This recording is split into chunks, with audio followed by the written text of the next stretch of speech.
That was scary. Okay, I clicked something on my keyboard that I shouldn't have. Hello, how are you guys doing?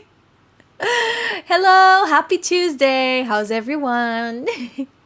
Hey. I feel like my chat is kind of far away from me, isn't it? Wait, let me pull you guys a little bit closer. Wait, get closer, chat. Get a little bit closer. Oh, that's better.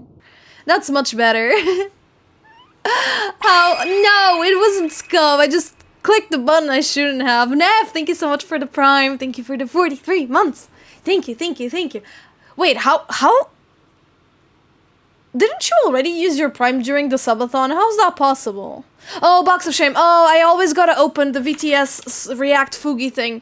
My apologies. My apologies, guys. Okay, it should work now. Alright. Because I'm bugged? Oh, so we keep adding time to the subathon because your thing is bugged. I see how it is. I see. That's fine. My mic was underwater. Yeah, it's the box of shame thing, but the box didn't appear, but my microphone got underwater. Yeah. Thank you for the hydrate. Wow. Doing my duty. I see how it is. Unbelievable. Always against the streamer. Always on the side of chat. Thank you for the pinned message, Big. Yes, that is exactly right. Today, I'm going to try to record some art tutorials for YouTube. I was, it was one of the subathon rewards. Do I even have them? I mean, not really. No, this is old. Do we have them? No, we do not have them. What is this? No, we don't have them. But they should be somewhere. So so it was one of the requests from you guys and one of the subathon goals to have like one day where I just record art tutorials and we talk about it. I try my best to answer your art questions and that kind of stuff. So hopefully we can get some good stuff today. I always gotta remind you that doesn't matter how stylized my art is. To get to a level where you can draw anything, you really need fundamentals. So there were some people in chat asking me, like, how do you draw bodies? And of course, I can try to explain to you how I draw bodies, but please note that I have notebooks and notebooks and notebooks and notebooks filled with anatomy studies. And this is facts. Like if you've seen my other streams where I show my old sketchbooks and stuff, you will see that there's a lot of figure drawing. We can talk a little bit about it. But yeah, just so you guys know that you don't learn how to draw in one day or in 1 month or even in 1 year. I've been doing this for a while, and the fact that my art is so chibi and so round doesn't mean it lacks fundamentals, and doesn't mean I could skip the fundamentals and the boring parts, if that makes sense. So, yeah. How do you say notebook in Portuguese? Caderno. Yeah, I think that's it, caderno. But yes, I will try my best to help you guys and see if you guys have any questions for me. So yeah, let me just open this more. Does your famous quote really mean anything to Mario? Of course, it's like, it was never a quote. So when I say thick lines on the outside, thin lines on the inside, that's not, that's not a quirky thing I say to be funny. It's literally the way I do things, and that's literally a characteristic of my art and a characteristic of merchandise art in general. So yeah, that's not that's not a thing that I just say because it's funny, or I didn't even mean for it to become a quote, or for it to become a popular thing. I just say it because I think it's useful. That's basically it. Because if you do, so the thicker your lines, the harder it is to make details, right? Because if you've got a little bit of space and you use a very thick brush, you're gonna have some trouble doing details with that brush. So that's basically it. So yeah, yes. Ow, I don't know if you've noticed, but during the subathon I stream every single day, and the times of stream have been like, you know, the times I start stream have been a little bit different. And you always point it out, and we always explain that they're different. I stream when I can. So yeah, like there's no need to point it out every single time. Just enjoy the stream if possible. That would be great.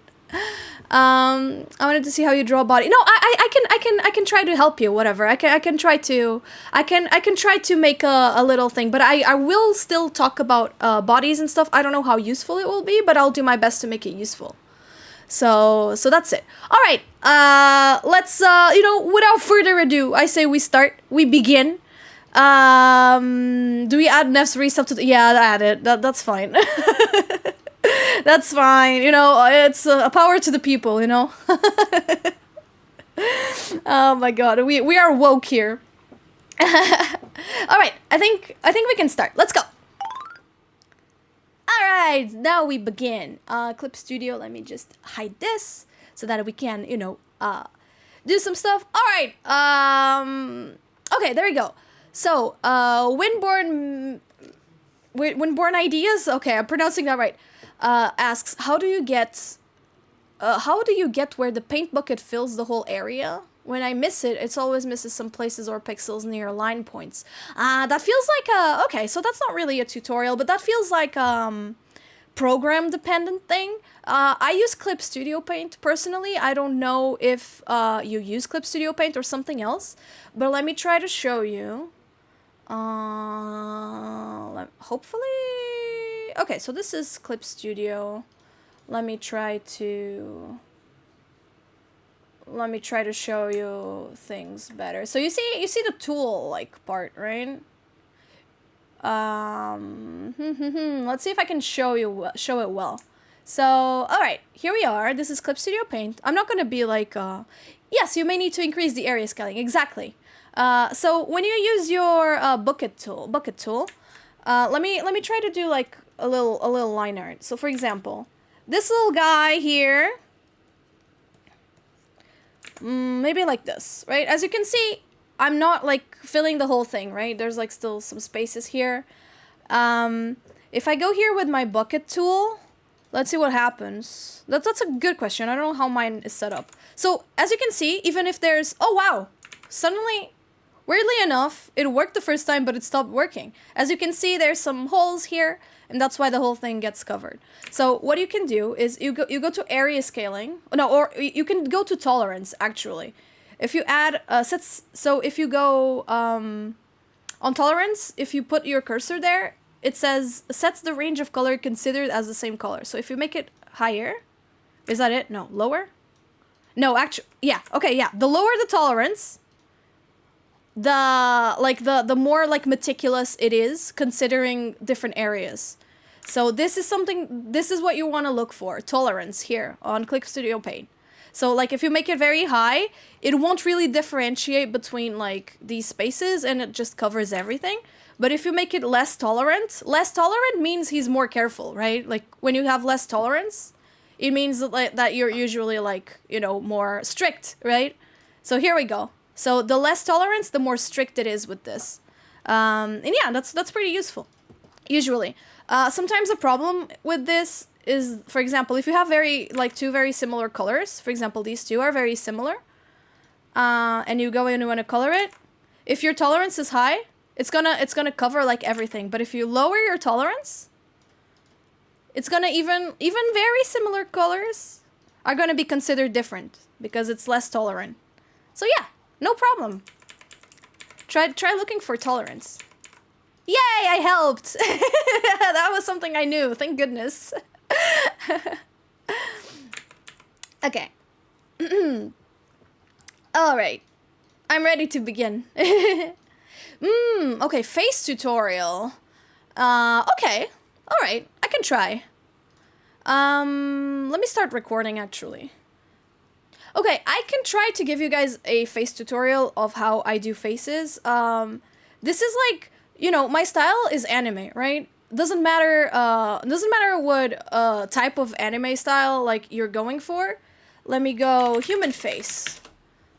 If I Google human face, it sounds like I'm some alien, like, trying to learn about humans or something. But no, for example, human face, there you go. Alright, we've got this guy, he's pretty handsome. I hope they're not AI. Doesn't matter. So, there we go. I'm gonna trace over this. Overall, most faces, like, most human faces kind of follow the same structure, right? And I feel like this is, you know, this is fundamentals, right? This is something you gotta, like, kind of, figure out. So, let's try to find some, like, relations. Relations? Let's try to find some, like, relationships? I don't know what you call it. Let's try to find some connections, between, like, the parts. Something I like mentioning always. So, this is the eyes, right? The bottom part of the eye, like the bottom line of the eye, always matches with around the halfway point of the year. See? That's a connection you can look for. And this happens even in anime. If I go draw an anime face, you will see that these same like, connections apply. So for example, if I go and I draw like an anime face, and I draw the eyes, the bottom part of the eye is usually going to, that looks like those how to draw manga faces. But even if I do, I always try to make sure, you know, this connection is the same. So this proportion still matches the human proportion here. And that's something that I feel like people kind of forget. Even if you're drawing anime, you're still drawing like a human face. And these things should like be, you know, still like considered. Does it also work if it's a different view? Yes, because, you know, if you turn around, your year is still gonna be like, if you turn around, these are still gonna be like in the same, these are still gonna be like in the same position, right? Like when you turn your face around, it doesn't suddenly like change proportions, right? That would be crazy if we just like changed proportions, if we moved around, right? Like the 3D object is still like the same object, right? You know what I mean? Like these are still gonna match, right? No matter like, no matter what. And the same for the year. So usually, like, let's say the year is around here. It's not gonna be, but you know, like, it's probably a little higher like that. So these points always match, right? It doesn't matter. It doesn't matter if like your, you know, your front view, side view, like look at my Vtuber. Like I'm moving my head around. My ears don't move places, right? So yeah, these things always stay in place. So a thing people can do, a thing sometimes people do, for example, for character model sheets. Let me show you. Character model sheet is to do like these things. Check this out. Who made this? I don't know who made this, but this is on Google Images. As you can see, these lines, they always stay in place, right? This line that says 1, it's always hits on the chin, no matter like what view you are facing. So these relations always match, right? No matter the position. So bottom of the eye, around halfway of the year. This is usually 1. Usually you want, of course, the nose comes below the eye level. A little tip, on anime styles, usually the higher up the nose, the cuter / younger a character looks. Like, check this out. Check out this face.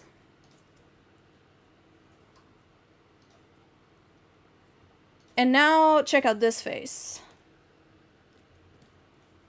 See how much like cuter and like younger this one looks? Usually, for chibi styles, you're gonna wanna like try to smush, like all of the face like bits together. You know how pugs are cute because all of their faces are kind of like smushed together.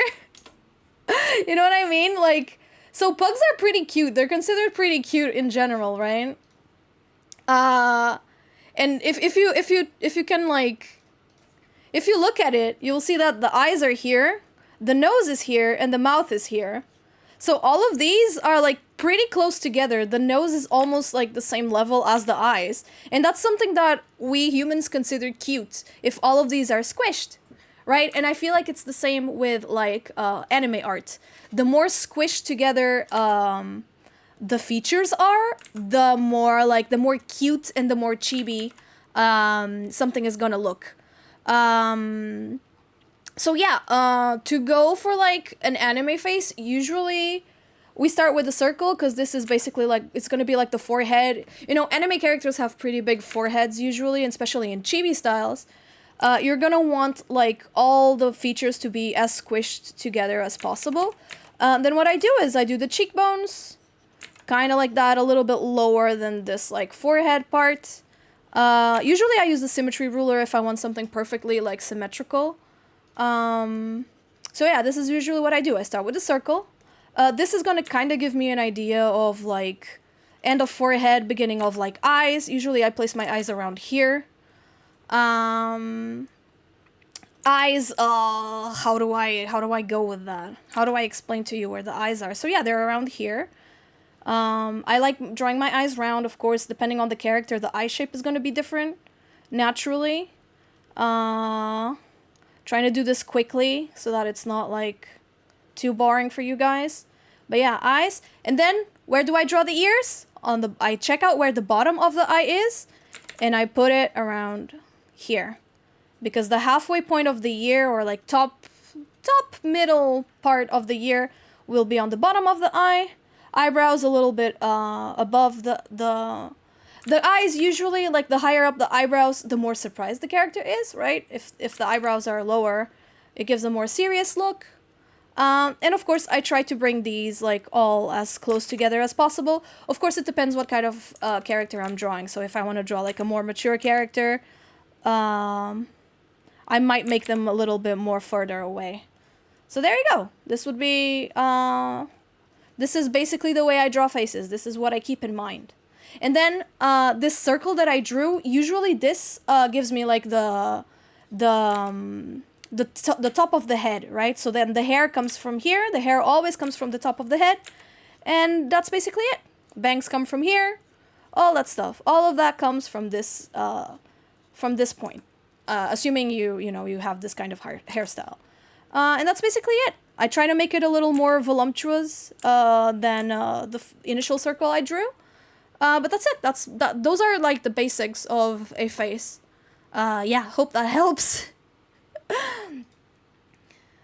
I feel like no one's really like commenting. You guys are just asking more and more questions. So I don't know if I'm doing a good job explaining it or not, but yeah, I hope that was somehow useful. Whenever I draw, I always use pretty thick lines everywhere. Whenever I try to use thin lines, the art feels weird. Well, then what's wrong with using thick lines? If it looks good with thick lines and you don't like working with thin lines, I think you can just stay using thick lines. No? I do have a line art tutorial on my YouTube already. Yeah, you guys better take notes. You better take notes. I'm working very hard on here. Okay, I'm glad it's useful. I'm glad it's useful. You know, I'm one of those people who needs like constant validation. You know, when people are talking, you know, when like the teacher is talking, I'm the student who's always like looking at the teacher in the eye and going like, yeah, I'm constantly like giving when people are talking to me, I'm always like giving them feedback, like, yeah, I'm the student that's like always like this. I'm always that person. How do you make it so that your streams have copyright music, but your VODs have... there's tutorials for that. Look for audio track separation, I believe. Look for that. You'll find a bunch of tutorials like on YouTube and stuff. Yes, this live will be saved, and I'm also like recording the stuff I'm doing so that I can eventually edit it for YouTube Shorts or something. I think that would be cool. I'm glad the paint bucket tool one helps. It like doing base colors is something that uses so much of your time, right? It's such a time waster, I feel. Can you do chemistry lecture videos? No. There's plenty of those, and I am not... I'm not, like... I don't think I'm qualified for that. I haven't looked at chemistry in almost 10 years. Oh my god. How do you color your eyes? Eye tutorial. Alright, eyes are next. I see. All right, let's try eyes before anything. Eyes. Okay. Okay, so anime eyes are probably the most like beloved part of anime art, right? Like whenever you look at an illustration with like an anime character, people always pay a lot of attention to the face and to the eyes. So I think it's definitely something that is important. So I'm gonna like sketch a little face like real quick, because I have a couple of things that I think are like useful to know. Because I think while the coloring of the eyes is important, you know what? Instead of this, I'm gonna use already made art, so that I don't have to like worry too much about it. Let me look for it. So I know I saved these for. Yes, I knew I saved these. All right, I already have these. All right, so. All right, so you see this drawing of Klee I have. This is like an old one. You guys already probably know this one. Check this out.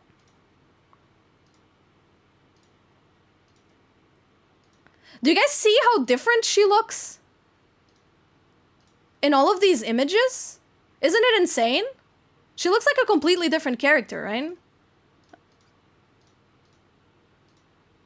Yes, right? So this is something that I feel like is really important in anime art. More than before you even start thinking about coloring eyes, you should start thinking about how you draw your eyes. The eyes are like one of, like I said, the most important parts of anime art, and they're also a very important part of character design. Depending on like the eye shape you have, your character will show you like a completely different personality, right? They really set up the vibes exactly, and sometimes even the personality of the character, right? You know, usually rounder eyes are considered more kind or like more childlike and happy-go-lucky. My character, for example, my Vtuber, she has very round eyes, right? As you can see, I've got like very round eyes that are very like friendly. Let me like give you the rest of the face. Ears go here. There you go. Anime character. And sometimes this is something that like not giving shade to people because everyone is learning. People make mistakes.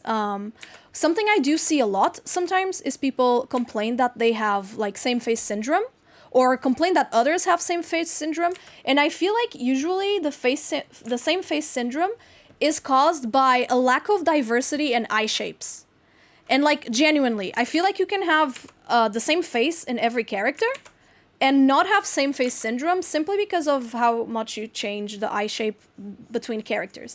And a lot of times when people are drawing fan art of certain characters, something like the eye shape can completely make the character irrecognizable. So let me try to give you an example. So let's give the character like neutral eyebrows, right? So this is just a smiling character right here. And now what I'm gonna do is I'm gonna delete the eyes. I'm gonna erase them. And now let's give them like different eyes. Very simply, I'm gonna use these as base. And much like the Klee character, I'm gonna give them like different eyes.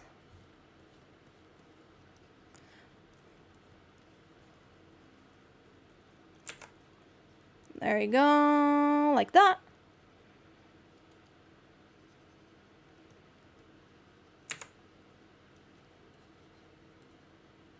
There you go. So if I look at this character, I'm gonna think she looks a little bit smug, right? I'm gonna think this character looks quite a bit smug. They're probably not very trustworthy, and they might be making fun of you behind your back, right? Like, I feel like it gives a little bit of like a smug vibe, kind of like my face right now, right? Usually, like this goes for characters who are kind of smug, and they have like maybe a more mature vibe, for example. So this is one. On the other hand, this one has very round eyes, so they look very kind, they look very polite, they look happy-go-lucky, they look a little bit childish even. Yeah, sassy vibes, exactly. So, and it's exactly the same character. As you can see, I just changed the eye shape. So before we think about coloring the eyes, we should always think about how we draw the eyes, because they just make a character look completely different. Let me look at a character from, for example, let me look at Mithra. Do you guys know Mithra from Xenoblade? I love this example, actually. Hi, Luke. Hi, Mika. And I hope you guys are doing good. Okay, so, this is Mithra, a character from Xenoblade Chronicles 2. I love her, hate her, it doesn't matter. Here she is. She's got like this very specific eye shape, right? If you look at her eyes, they are very slanted upwards, right? She has like this sort of cat eye, right? She is OP in Smash, yes she is.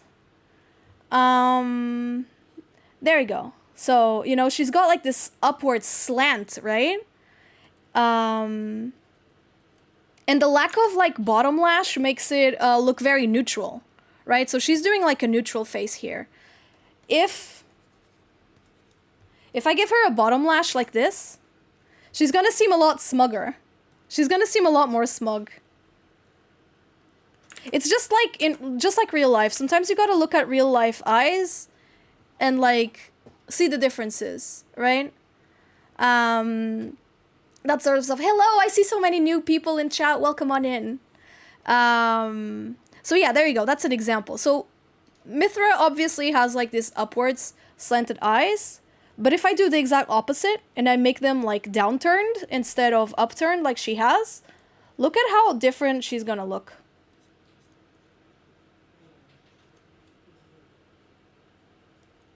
Even with like the angry eyebrows, she looks like a completely different character. Doesn't she? At least I think so. I think she absolutely looks like a completely different character. And sometimes what I will see in fan art is I will see, for example, a fan art of Mithra that has eyes like this. And she's not gonna look like Mithra because her eyes are just gonna be too round, you know? I would say these eyes are probably way closer to Pyrus, for example. So yeah, that's the first thing I'm gonna go into. Now, regarding the color itself, like the coloring of the eyes, let me give you like, I'm gonna give you like a line art of something I've already like done, so that I can just like color it and show you how I do it. I should have my Hatsune Miku drawing from 2022. Yes, okay. So, when it comes to coloring eyes, I always like, ooh, how am I gonna do this? Multiply? Yeah, that should work. Let me just see if this works. Yes, it does. Okay. So, you guys have probably noticed that whenever I color eyes, I always start with a black eye, right? I always start with like a fully black, eye, and I color it directly on top of the line art, the same way I color my line art. You don't have to do this. This is just what I do, simply because whenever I look at my own line art, I just enjoy seeing this. I love looking at my line art and it looking like this. I think it looks pretty. I think it looks better than line art that looks like this.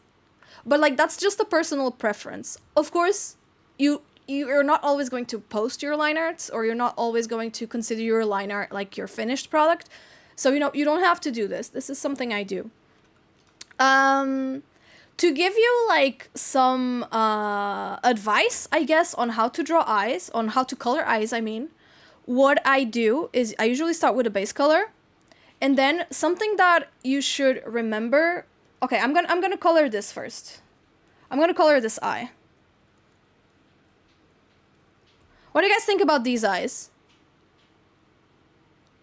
Do these eyes look good to you, chat?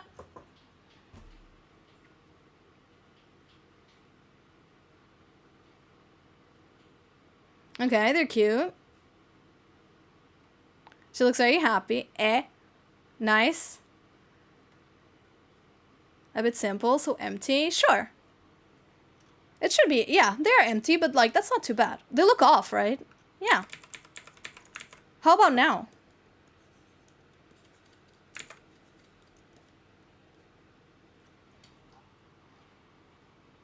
Still simple, same simplicity.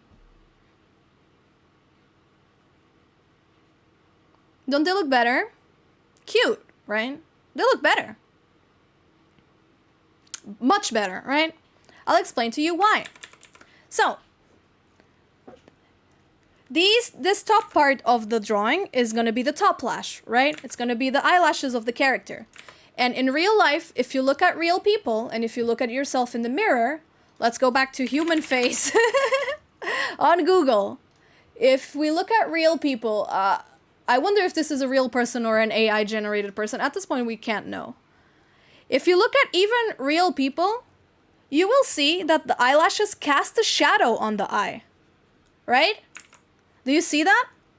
You can even see it like clearly here. You can clearly see that the eyelashes cast a shadow on the eye. Because it makes sense. They're just a big lump of hair that covers the light, so they cast a shadow. So this is a way for you never to forget where the dark part goes and where the light part goes.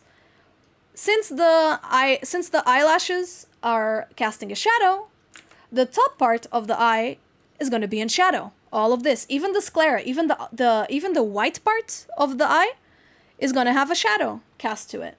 We can do it like this, for example. All of this is going to be in shadow because of the eyelashes. So never forget this. Never do. Sometimes I see like beginner artists make this mistake where they do like the first thing I did, right? Where they do like the lighter part on top and the dark part on bottom. This is a way that you'll never forget it. Because, you know, you got to remember that the light is cast on top. If we look at this lady, we can see that even her eye like is a little bit lighter here on the bottom. And usually that's what you're trying to look for in anime art. It's usually the same thing. So if the top part is darker, the bottom part is going to be lighter. And you can use whichever shapes you want. Usually for my own art and for a lot of anime art that I see, instead of doing it like a circle, you know, instead of making it concave. Wait, instead of doing it concave, I do it convex. Are these English words? I think so. So I do like a half circle here, kind of like that. And then I try to go lighter and lighter and lighter and lighter until I reach like the lightest part. Because it's the same way here, right? It goes from darker to lighter, lighter, lighter, lighter, lighter, lighter. So yeah, this is the base of an eye. Of course, you can give it, you can do like an iris. This is the iris, right? The black part. Is it the iris or is it the pupil? Pupil. So the pupil is gonna be the darkest part. And usually it should go in the same direction as the character is looking. So this Miku is clearly looking at us. So if you put the pupil here, it's not gonna match. It's gonna look very weird, right? So yeah, always try to make the pupil look in the same direction as the character is looking. So this is why it's important to look at like what you drew before. And then, of course, in anime, you add highlights. The highlights are important. I use white usually, and you can put them like everywhere. It doesn't really have to make a lot of sense. Usually, you will put like your highlights on like where the light source is. So, you know, if I'm putting the highlight here, usually I will expect the light source to come around here. But sometimes something I do see people do and I think looks nice is people making the highlights in the direction the character is looking at. I think this can also look really good. You know, much like the pupil, a lot of anime art is stylized to make the pupil, to make the highlight look where the character is looking. For example, this usually helps when you don't have like a very specific light source coming. So yeah, that's how I color eyes, or at least that's what I have. That's what I have like into consideration when I'm coloring eyes. I would say those are probably the most important things: eye shape, where the shadow and the light are, and pupil positioning. Usually that helps. And then of course, there's a lot of different ways to color the eyelashes. Some people like coloring the eyelashes like the same color as the hair. For example, like imagine this Miku has like brown hair.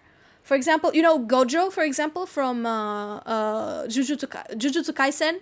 Gojo has white eyelashes, like the same color as his hair. A lot of like anime artists do this. What I personally do is color the eyelashes the same color I color the eyes.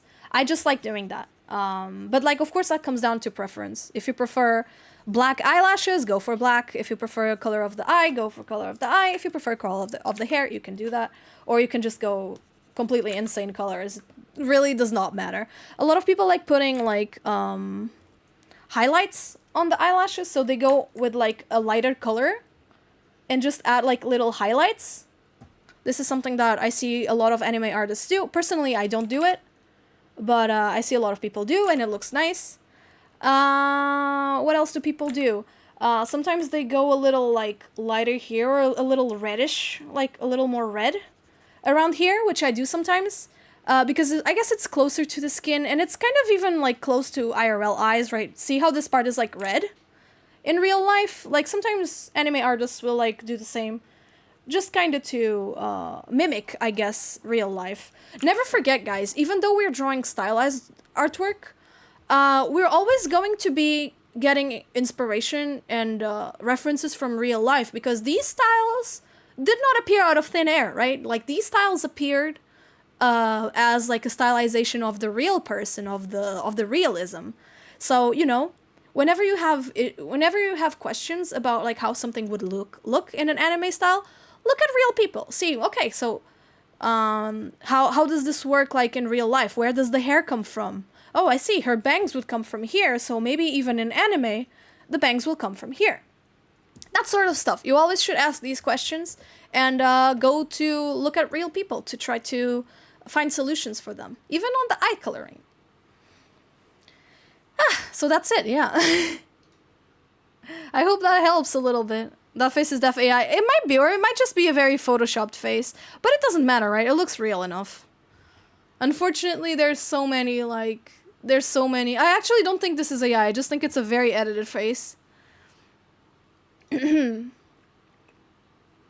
Hands? Do you mean like my specific style of hands, or just hands in general? Because I think you guys probably have trouble once again with anatomy. Once again, you probably have trouble with anatomy, and my hands, they're just little sausages on a circle. Would all of this be applied to tradition? Yes. They would. Yeah, hands are hard in general. That's gonna be like, you know, you're always gonna have to go like hands practice. For example, if you go on Google, you will probably find a lot of these. And this is the kind of stuff you should be looking for. Let me find them. These kinds of things, these help a lot. Are these gonna even appear here? These kinds of things, they help a lot.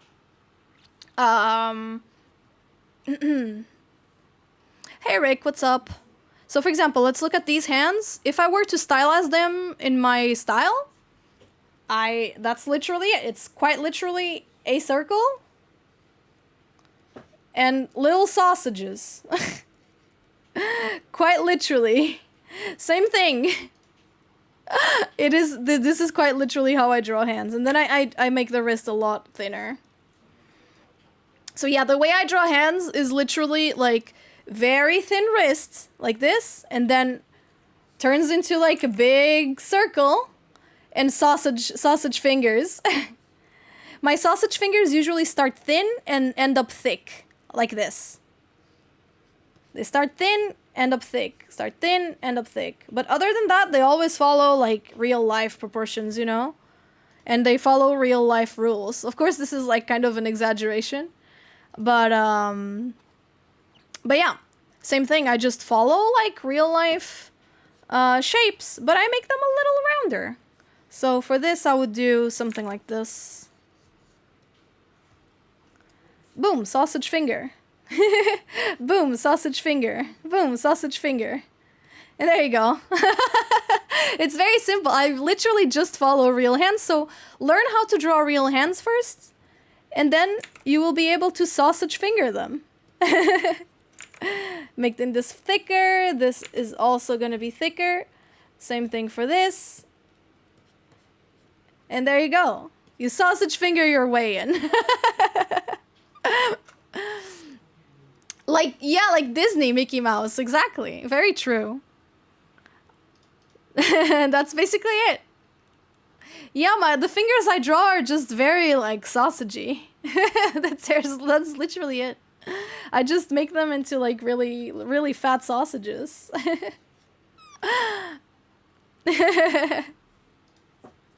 So, yeah. So far, we've done eyes, we've done faces, we've done sausage fingers. We've already done head. Body, once again, I feel like the body is the same way as the hands. But let me try to give you like a little rundown of the way I draw bodies. Let me find it. Let me find like a... Oh, let me find my VTuber, actually. Or rather than my VTuber, let me find like a full body image real quick. Where's my full body pics? Have I not been drawing full body pictures lately? God damn it. I have been lazy, chat. I just wanna... I mean, I do have my Estelle artwork.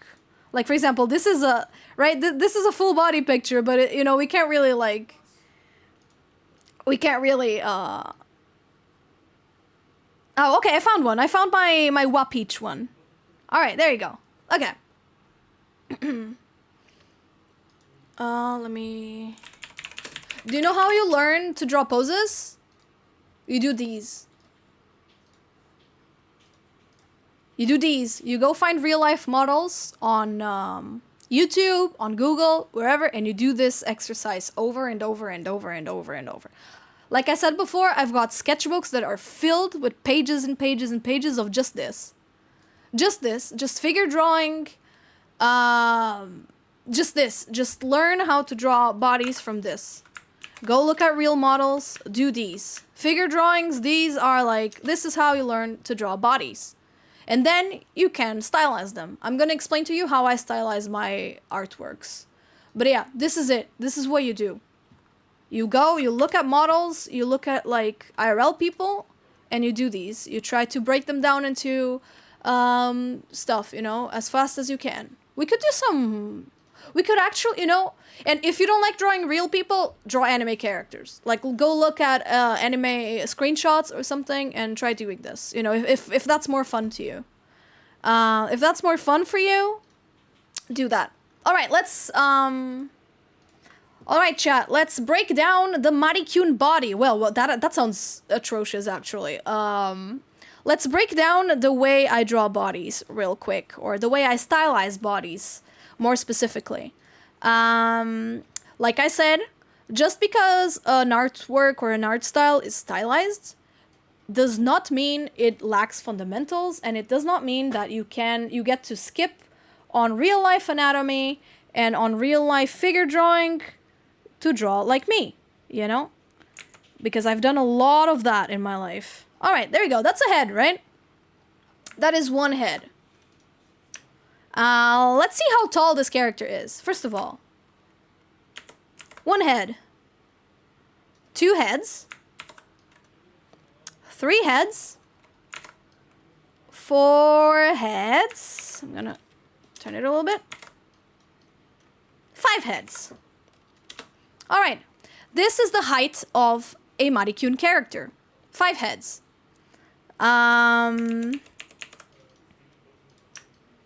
Please send 5 head in chat, like the 5 head emote. All right, my characters are around the height of 5 heads. What does this mean? Let's try to find out. So the reference distances I will find is... First head is obviously the size of the first head.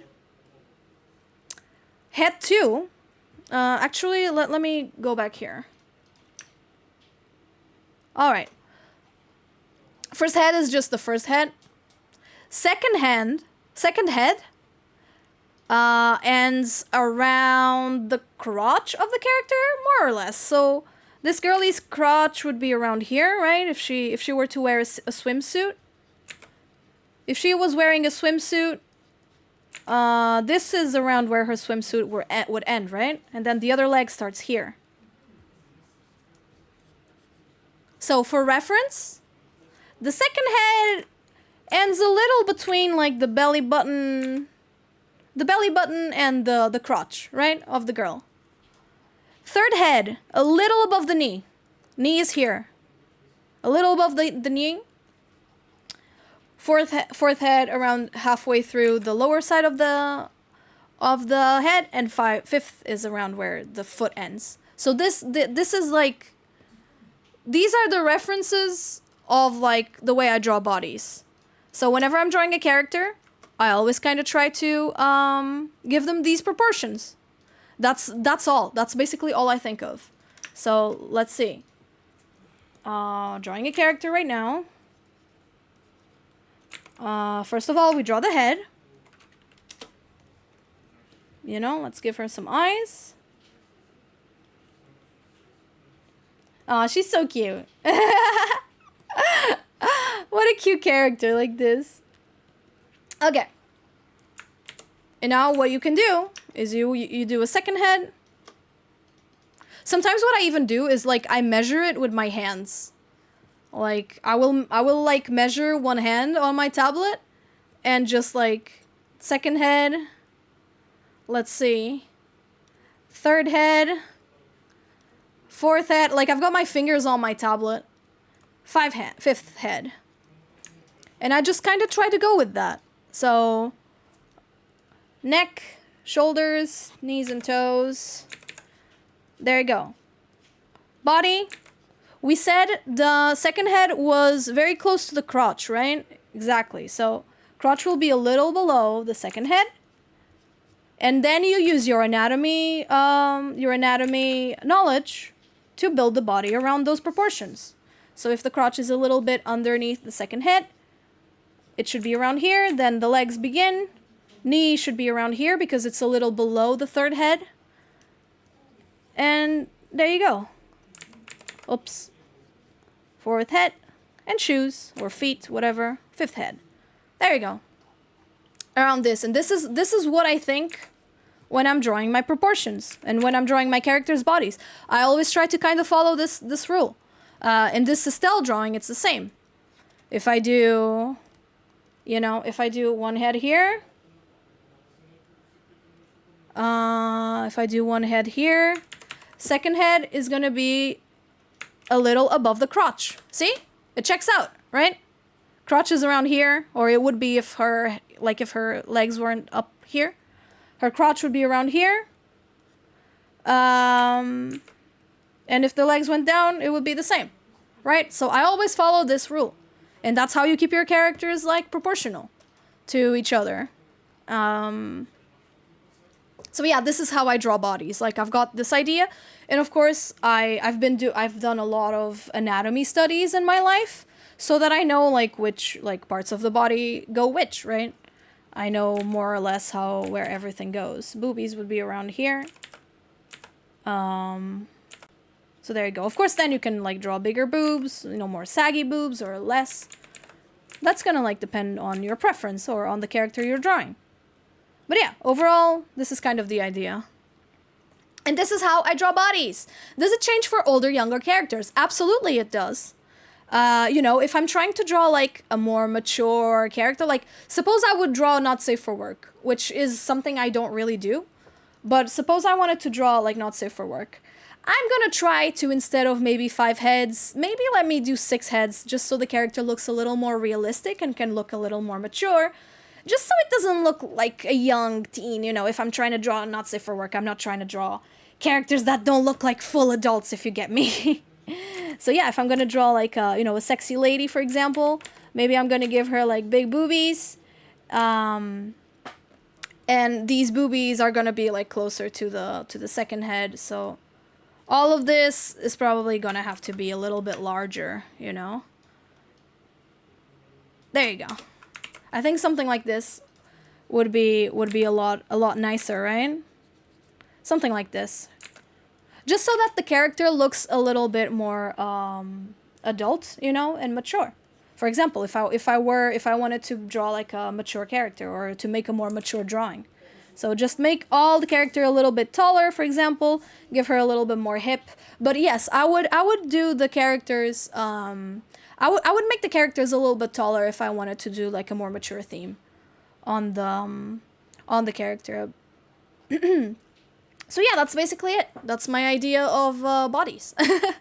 Or that's how I stylize bodies for the most part.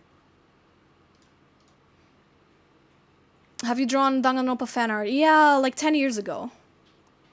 I haven't been into Danganronpa in 10 years. So yeah, I think that's it. I hope that like that helps a little bit with the I'm really proud of this swimsuit. Like I think this looks really cute. Oh wait, the belly button is actually a little too low.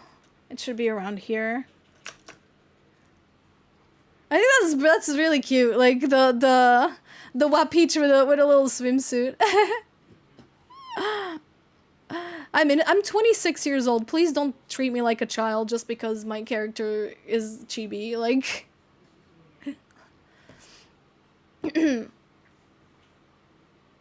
if the character is an amputee, do you draw less heads? What? It's such helpful advice. I'm glad. No, the heads, like, that's like a thing, right? Like, full body heads. I feel like that's like a thing. That's like a thing in art, right? Usually, like, IRL people have between 7 and 8 heads of height. Just think about, like, you know, my characters are chibi-fied, right? So instead of those 8 heads, they've got 5.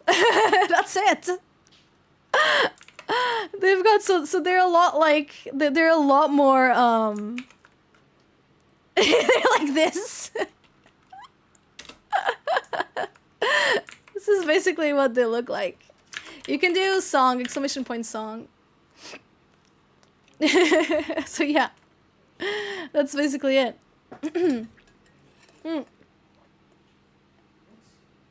Oh, look at all these tabs open. That's crazy. All right. So I hope these are being helpful for the time being. What now? Well, you guys keep asking me. Coloring and shading tutorial. Huh. Do you look at my shading and think it's like anything special? Like genuinely? Like, is there something you don't understand?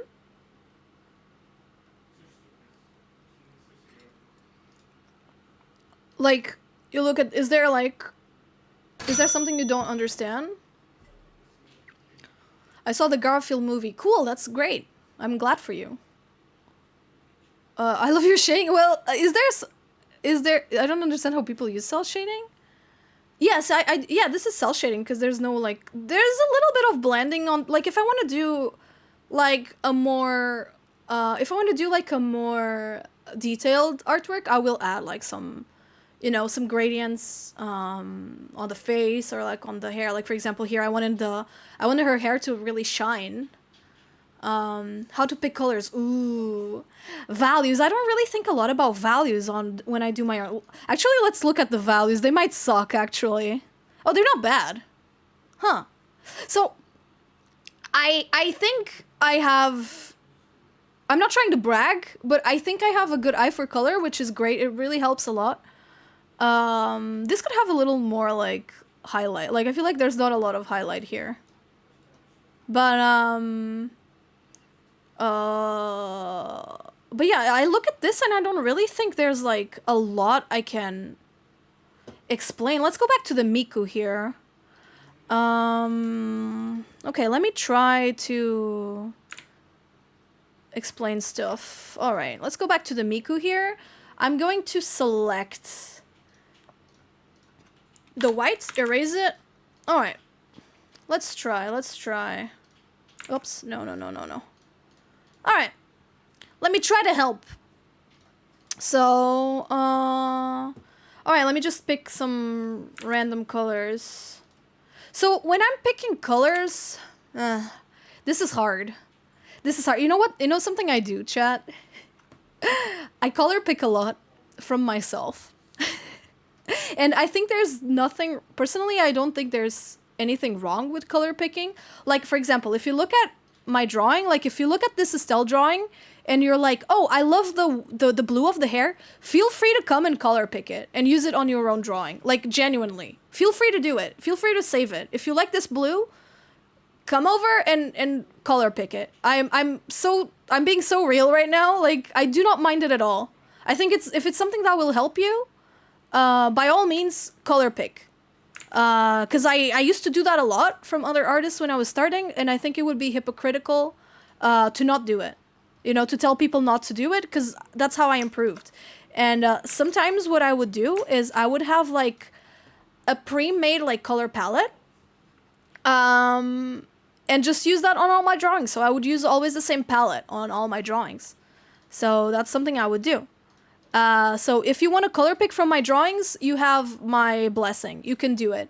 Of course, like, if you're gonna, like, color pick the whole drawing and make, like, for example, imagine you're drawing Miku and you color pick all the colors from my Miku drawing.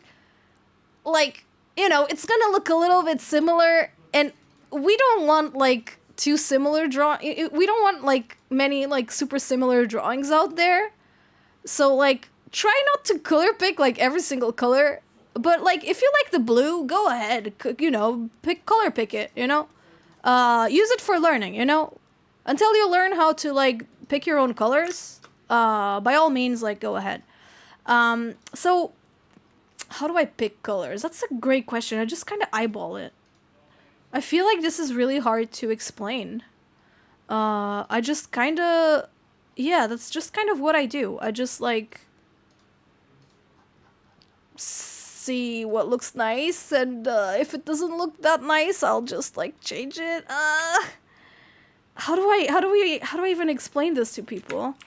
So I'm gonna change this because I think it should be greener to be closer to the hair. It was too purple before. Now I'm gonna pick the color for the tongue. I'm gonna pick, like, a pink. I think that looks nice. How do I explain this to you guys? But let's try like the shading. Let me try to explain to you how I do shading. I don't really know if there's a lot that I can explain to you regarding shading, but I'll try. I'll try. So, let's assume the light source. Okay, wait. Okay.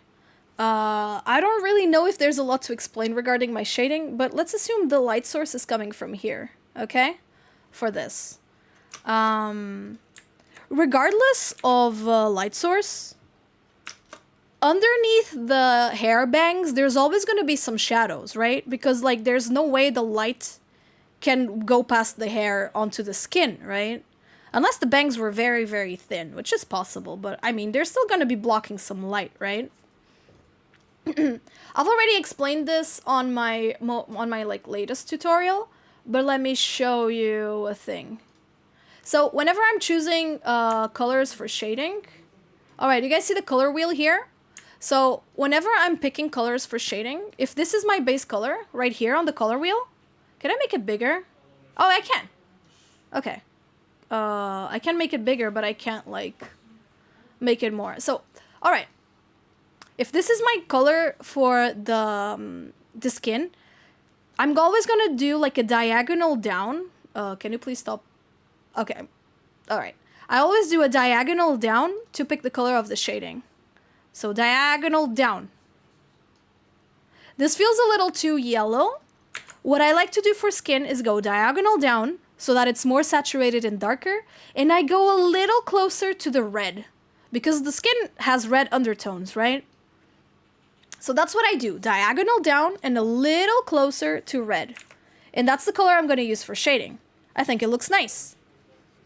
And then what I do, I just cell shade. So since the light can't go past the hair, I just kind of follow the hair shape onto the skin right below it. Of course, then the chin is also, like, the head is also going to be doing some, is going to cast, like, a shadow, right, on the neck. So also there. Here should also be a shadow. Right here. Maybe here as well, right? Because this part of the hair is here. And I guess these are like the obvious spots, right? And then stuff you can do, people always do on anime art, is give it a little shadow underneath the nose as well, as it is right there.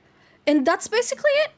Other than that, then you have some highlights. Usually in my arts, I don't do a lot of like highlights. I just like doing a little like white highlight on top of the nose.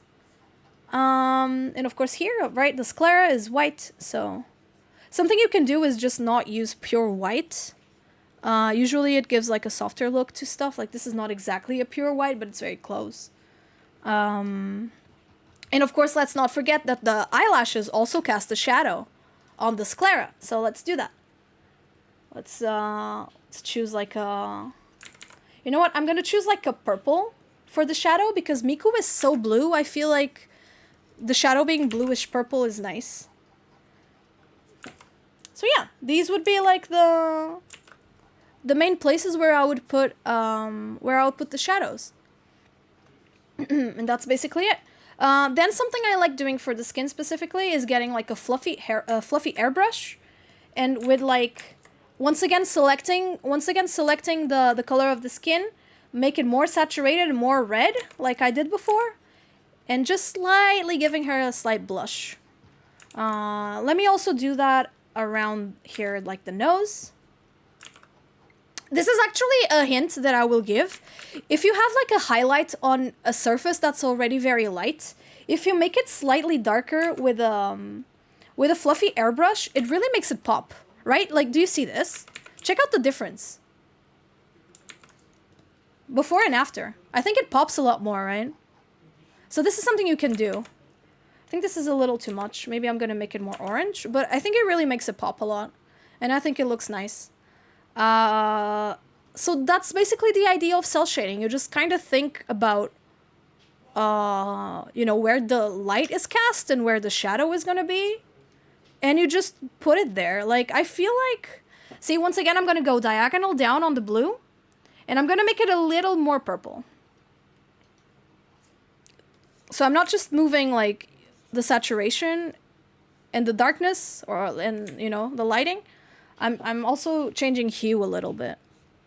So yeah, if the light is coming this way, I'm gonna make the shadow like on the other side. I don't really know how to explain this any better. I just feel like this is so like... I don't really rationalize this part, you know? I just feel like it's a very instinctive part for me. Like, if there's gonna be a light on a side, the shadow is gonna be cast on the other side. So that's just kind of what I do. So light is here. Let's make this light. And because it's cell shading, I don't have to blend it. Blending is the part I've always hated because I've always been bad at it. I always like either over blended or not blended like enough. So yeah, it's just kind of like the same idea as with the skin. Like, some parts are gonna be blocking the light, so you're just gonna be putting the shadow where these parts are blocking it. For example, here under the bangs, and that's it. That's basically it. This whole part would be in shadow, I think. This part would be not in shadow. This part I would put in shadow, even if it doesn't make like total sense. I would do it, and then highlights are gonna be here, right? Because the light is like casting here, right? There you go. Then you just like arrange the shape a little bit to make it more like more clear. And that's it, and you've got some hair. Some other thing I like doing on the hair is so to give the effect that the bangs are light, I like color picking the skin. And just kind of like with a fluffy airbrush, just like, you know, putting a little bit of the skin color onto like, onto the hair a little bit to make it lighter. Of course, I'm also going to be doing this with the, you know, with the, what do you call it? With the line arts. I also do that. So, you know, this part's gonna be lighter just to give it, because like, since anime art has such a huge focus on the face, I want the face to be as clean and visible as possible, if that makes sense. You know, I kind of want it to be as free of distractions as possible. And this is something I feel like people mostly do, like in anime styles. You kind of want the face to be like very, you know, very like free. Oh, Shonax, hello, welcome, welcome. How are you doing? I feel like I always like mispronounce your name, but welcome, welcome. So yeah, this is something I do. Remember, guys, anime art is very focused on the face and eyes, so you don't want to cover them. Of course, like some characters have covered eyes, but you know.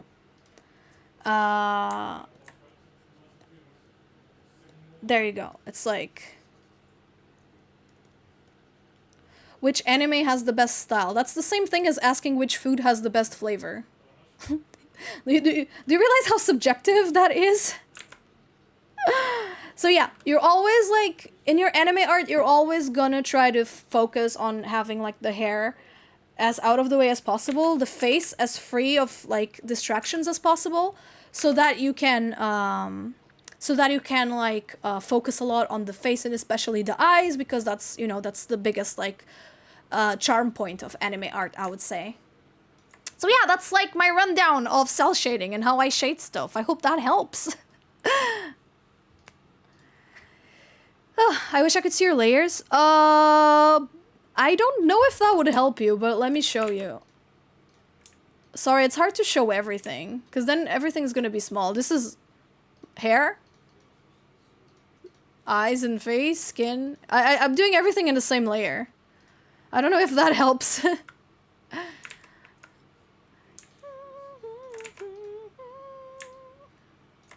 So yeah, I don't know if that helps a lot, but hopefully it helps a little bit. There you go. Oh, it feels so good to be us. Eh. It helps, yay! What's your clip setup? I think it's the normal one. Workspace. Yeah, it's like the default one. Do you use blending modes at all? Oh, you mean like multiply, etc.? Very rarely. I prefer to handpick my colors. I just think it's fun. But I think multiply can help a lot, like for shading and stuff. Something that never misses, quite literally, he don't miss, is like going on your like going to multiply, using the multiply blend mode, and using like a grayish purple. So using like this color. No, not this. This is too much. But going like to this like, you know, this grayish purple pink thing is so good. I feel like this is so versatile, like in this is so versatile in like any color shading. Like it helps a lot. Like if I want to shade my hair, like look at how pretty that looks. And of course you can like change it around. So like look at how pretty it looks on the hair, this color. Right? And then you want to do it on the skin as well. Oops, no. You want to do it on the skin as well. It also works. Like, I feel like this color just works, like, everywhere. It's, like, pretty neat. Of course, I think for the skin, you're gonna want, like, a more, a redder tone. But I think this is, like, a very versatile, like, color that you can use to, like, shade full things in. I personally think it looks great. And then you can go to the hue and saturation and make it redder, right? To fit the skin better, for example. There you go. There you've got like a color for skin shading, for example. It's used a lot for animation. I gotta be honest, I don't know. I don't know a lot about the animation industry, but it wouldn't surprise me if they did something like that. I'm glad I'm helping. I'm really glad I'm helping, and I hope I can make some nice videos out of this to help like more people and also get some content for my YouTube. So, you know, I'm helping you and I'm helping myself as well. A clothing tutorial. What do you want help with on the clothes?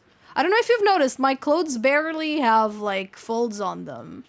I'm very clueless when it comes to clothes myself. My clothes don't have a lot of like wrinkles or anything like that. Because personally, I'm not the best with clothes, as you can see. It's part of the reason why my style looks the way it does. I wanted to stylize clothes so that I didn't have to do a lot of folds.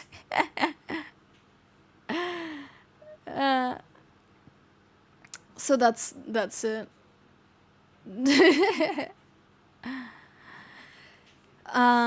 If you ever do an entire course, I don't know about that. Maybe one day. I don't think I'm that good. I don't think I'm good enough to like be telling people how to draw.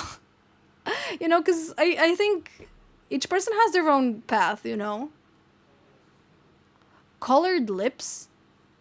Do you ever see me... You mean like this?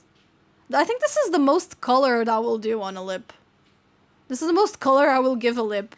I don't know if you've noticed, I don't do colored lips. Yeah, that's what I do. I just like... I draw the mouth like this. I draw the bottom lip like this if I'm gonna. Maybe let's do a top lip as well. Let's go for that Princess Peach look. You know, then I'm gonna choose like a darker color. I can use this one. I just kind of draw a circle here. Maybe another one here as well. Who knows? And then I'm gonna pick a color that's closer to the skin color to make that like kind of fake gradient. Do you guys know the gradients on like the lip tints that you know, people do a lot on like Chinese, Korean makeup? You know, those gradients, you know, I would do something like that maybe. And then I'll get a white or, you know, something close to white and boom, highlight. I know this looks freaky, but that's literally, yeah, that's literally how I would do a lip. I don't know. I don't really think I'm the right person to tell you how to draw like colored lips because like I don't paint my character's lips at all usually. So like, you know, that's not like, I feel like it's probably more it's gonna be more useful for everyone to like, if you ask me about stuff I actually do, because if you start asking me about, you know, stuff I don't do, then I can't really like, Would this apply to characters of color? Why not? If it looks good. Alright, let me... change outfit, gotcha. Oh, I forgot to transform! Wait. I forgot to transform! There you go. Effects, graphics... I've got a graphic design degree. It's not really, like, a tutorial material. I'm sorry, that's way too general of, like, a question. You know, I feel like, learn some graphic design. Look up some, you know, graphic design tutorials and stuff like that. I think that's... Find your own style for that. I don't know, I just made some stars. I added some, like, stripes on this one. Yeah. Like, I feel like that's really, like... I've got a background in graphic design, so I just kind of use it sometimes. Sometimes I don't. You press Q, it activates. Oh, sorry, what are you guys talking about? What's up with Clip Studio? Is there like a window you're looking for? How do you do the setup tool where you draw in mirror? Oh, yeah, so that's like... on Clip, check this out. Do you see this? This ruler here? This thing? It's called rulers. And you've got like a big list of rulers here, and it's the last one, or it's one of the last ones. It's the symmetrical ruler. And then you can put even the number of lines. For example, if I do 10, it's gonna give me like 10 lines like this. And I can just like, woo! Yeah, I drew a star! So if you just do 2 rulers, it gives you like just one, and you can like do that. So yeah, that's basically it. So it's called symmetry ruler. So they're right there. Does it work with Q? No, it doesn't. Yeah, I love the rulers. I use them a lot because my art is so, like, I want my art to be so digital, you know? I want it to be, like, perfect, quote unquote, in the sense where, like, I want it to be as symmetrical as possible. That's why I use rulers so much. Because, like, I feel like in a style like mine... So, one nice thing about traditional art is, like, the imperfections, right? I feel like that's the pretty thing about art, right? Masato, thank you so much for the... Thank you so much for the 26 bucks. Thank you for the 26 months. I appreciate it. But I think one of the nice things about art in general, especially traditional art, is the imperfections, right? For example, like you're drawing a face and like one eye is a little bit like bigger than the other, you know, that sort of thing. I feel like that's one of the nice things about art, and it's one of the things that makes traditional art so charming. I feel like part of what makes it so charming is the mistakes, you know, and like it gives it more like it makes it more natural, right? More organic. But if you look at my art style, that's not something I want, right, for my art. But that's like a personal thing, because like one of my biggest inspirations is Sanrio, you know, Sanrio. So Hello Kitty, etc. And if you will notice, Sanrio characters and Sanrio art is very symmetrical. It's very perfect. Like sometimes you will have like one more like organic artwork, but you know, usually they will use, you know, Adobe Illustrator and make like perfect lines, like perfect circles, all that stuff. And since that's like my biggest inspiration, I'm gonna do the same in my art because I like the perfect look. That's why I do my lines with so much like stabilization. That's why I use the symmetry ruler so much, because I want it to be perfect. If that makes sense. Thank you for the hydrate. Oh yes! My queen! Mega Beans VT, thank you so much for the raid. Welcome on in, guys. Who opened the can of bean? I don't know who did. I certainly didn't. Welcome on in, guys. Hello.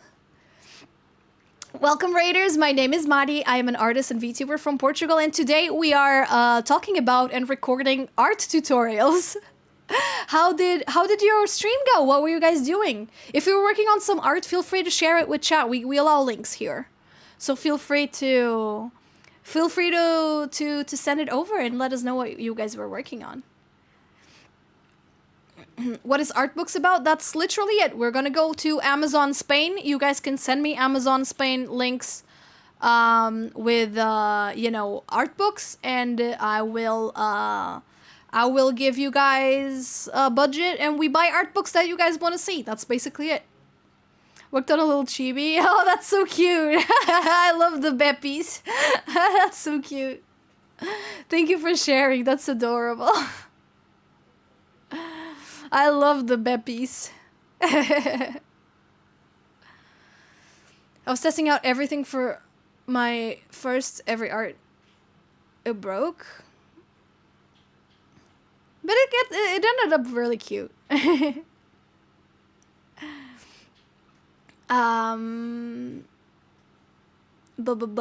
you for all the help. Well, I'm glad I'm helping, you know. I'm glad I'm helping, even if it's a little bit. Everything. Oh, is this like your first time drawing ever? Sorry, I'm confused. Is this like your first time drawing? How do I show you my... I'm asking because... I'm asking Mega Beans because they rated. Oh, first art stream, gotcha. I hope it was fun. I love doing art streams. I had my Samsung tablet when I wanted to use, but wireless display broke. And I was like, oh no. Tablet issues are like the worst. Like, whenever something doesn't want to connect or the drivers are outdated, it's like the worst. I hate it whenever like whenever Windows like updates its drivers and then suddenly the tablet doesn't work. It's the worst. Can you show us how you worked on your VTuber, how you separated each part? There's so many tutorials about that, Lobo. I don't think I'm gonna show you like anything groundbreaking, but I can show you. But I don't think like you're gonna get a lot of value from me showing my layers. on a stream. The best thing you can do for a VTuber model is look at like free to download VTuber models and like see how they separated. That's how I did it. Especially because I had to like look up the names in Japanese because my rigger was Japanese. I had to like name the layers in Japanese, so you know it was very useful for me to look up like Japanese VTuber models. There you go. That's my model. Hello, the one you're looking at right now. And this would be the layers right here. I'm kind of covering them a little bit, but yeah. How do I even start? Model. I've got a folder called hair clip. Which one is it? Okay, it's this hair clip. This is a folder called hair clip. I've got the lines of the hair clip, and then I've got the color of the hair clip, and the highlights are separated. So these are the 3 layers for this hair clip. Then this one is the heart hair clip. It's got 1, 2, 3, 4, 5, 6 layers. So once again, I've got the lines of the interior heart. I've got the highlight here. I've got the shadow here. I've got the base color here. Outer lines, base color.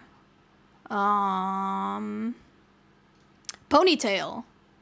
Oh yes! Yo, My another queen! raid! Wow, lots of love raids you! today. Hey, Lara! How was your stream? Goober raid! Welcome on in, goobers! How was your stream? I hope your stream went well. What were you guys doing? Oh, multiverses! Did you have fun? Is it better than the base game? I was showing my VTuber model. I was showing all the layers because I drew my own VTuber model, so I was like showing how I separated the parts because someone asked. So today we're doing, it's much better, but the entire game just went down. Oh, I see. I'm glad it's better though. I gotta be honest, I didn't really like the previous one. Like, I thought it was fun, but it just wasn't for me, which is fair. Maybe I'll try the new one and see if it's more for me or not. But yeah, if you guys need to go get some rest, Elara, if you need to go eat, to go get some rest, please feel free to. Don't feel forced to stay. But yeah, I hope you guys had a good time. Seem to be liking the new and improved Iron. Nice. That's cool. That's cool. So today I'm doing like basically art tutorials. We already did quite a few. We already did like a cell shading tutorial, an eye coloring tutorial. I kind of like explained how I break down like the bodies that I draw, all that stuff. So we are, we're talking art today. That's basically it. And now I was showing like the layers of my VTuber. Check this out, chat.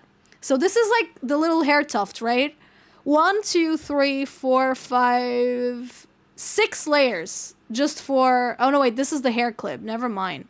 So for my ponytail, I've got 1 layer for this top part and 2 layers for the bottom part. 1 for the line art and 1 for the rest of the hair. So that's it. That's why they move like separately. Head front. Ooh, look at all this. This is a big folder. All of these folders and all of these layers are for the head front. All of this that I'm showing. Check this out. All of these are for the hair front. 1 layer for the highlights. This is for the eyebrows on top of the hair. I've got 2 sets of eyebrows. I've got 2 hair. Does your ponytail exist without the clip? Yeah. Of course. Oops. Heart hair clip. It does. It is separated from my from the head. But it does exist. Highlights, eyebrows on top of the head, of the hair. I mean, I've got 2 sets of eyebrows. Hair bangs. Ooh, hair bangs. Middle bang. Side bang here. Let me hide the hair clip as well. Left bang. Oh, this one bang here is separated even in the line art. So all of this is separated. What is this? This is like the side ones, also separated in a bunch of layers. Left bang, right bang. This one little, these little things, these little, you know, pointy things. Wait, what do you call this? The springy things. Also here. This part also separated. Also this bang. Also this. Oh, we're going bald, chat. Isn't that great? And then the face. Eyebrows. That's very simple. Mouth. The mouth sucks. I hate doing the mouth so much. I don't even know how to explain the mouth. I hate the mouth.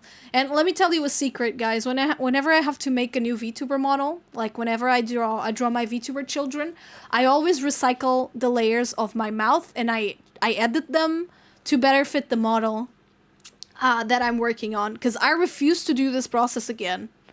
I absolutely hate the mouth. It's like my least favorite part. But it's got so much stuff. Cause it's got, look at, like, that's the top teeth. That's the bottom tongue. That's the bottom teeth. Like, all of these are separated. This color here. These, I absolutely hate this. I did it once, I'm never doing it again. Exactly. I refuse to do it again. So yeah, my VTuber, I've got the tears. Eyes closed, also a thing. Yeah. I hate rigging mouth. Oh, rigging mouths for like, I feel like the mouth is the part that everyone hates, right? It sucks. It's so hard. And my model does not have V-bridger, which I kind of regret now not getting. But you know, I'm always, you know, I can always get it sometime. Hello, Riven. How are you doing? I plan to separate layers for my VTuber. I don't know. I'm scared now. There's so many, like, tutorials. There's so many, like, resources about VTubers. Nose. It's got the line art, the highlight, the shadow. So yeah, look at this, guys. Not terrifying at all.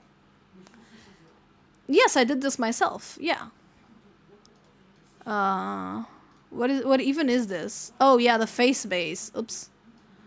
I did this myself. It was not fun. This is why VTuber models are so expensive, because they're a drag to make.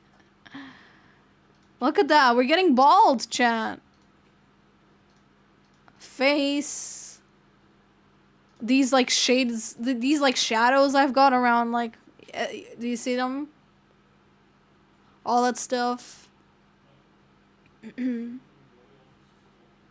It'll be easier if I go with frame-by-frame animation. You can't go with frame-by-frame animation on a VTuber model. Unless you're doing, like, a PNG tuber. You can't, like... you can't do frame-by-frame, I believe. Yeah, this is me in 10 years, chat. You know, we can finally have the wig snatch thing. Yeah. But there you go. There's so much stuff. So much stuff that goes into this. Let me remove the skirt. Look. Haha, you thought you were gonna see underwear, chat. She does not have underwear. She does not even have hips or anything like that. It's just 2 floating legs. Isn't that crazy? Just 2 floating legs is what she has. That's what she deserves. Does she have feet? She does not. Oh wait, she's got jeans as well. Ta-ta! There we go. And if I remove them, there's nothing. So yeah, these are my models. So do you guys have any more art questions for me?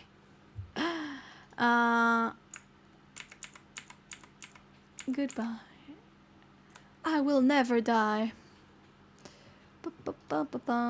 Yeah, that was very cursed. Have you talked about hair? Just a little bit. Just a little bit. What do you want to know about hair? How to simplify hair? Let's go back to, like, the face of a real human. Oh. Can I please get something that is not AI generated? Please. And thank you. Holy crap, this is so hard, guys. To find something that is not AI generated. Look at, like, the uncanny of this. Oops. Like, are we okay, Google? Is this what you give me when I search for human head? This is not a human head. What the hell is this? Dude, I don't even know.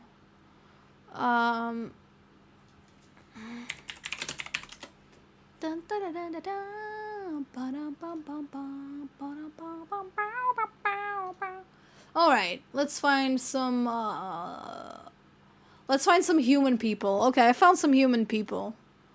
Alright, simplifying hair. Yeah, I think, okay. So I think, like, for simplifying hair, it kind of, like, goes without saying that you always have to reference from reality. So, you know, if you've got the top of your head here, oh god, if you've got, like, the top of your hair here, usually the hair comes from here, you know, comes from, like, the middle part in this case. So, you know, hair comes from here, so it would go around this, like this is going, and then here is where the bangs start.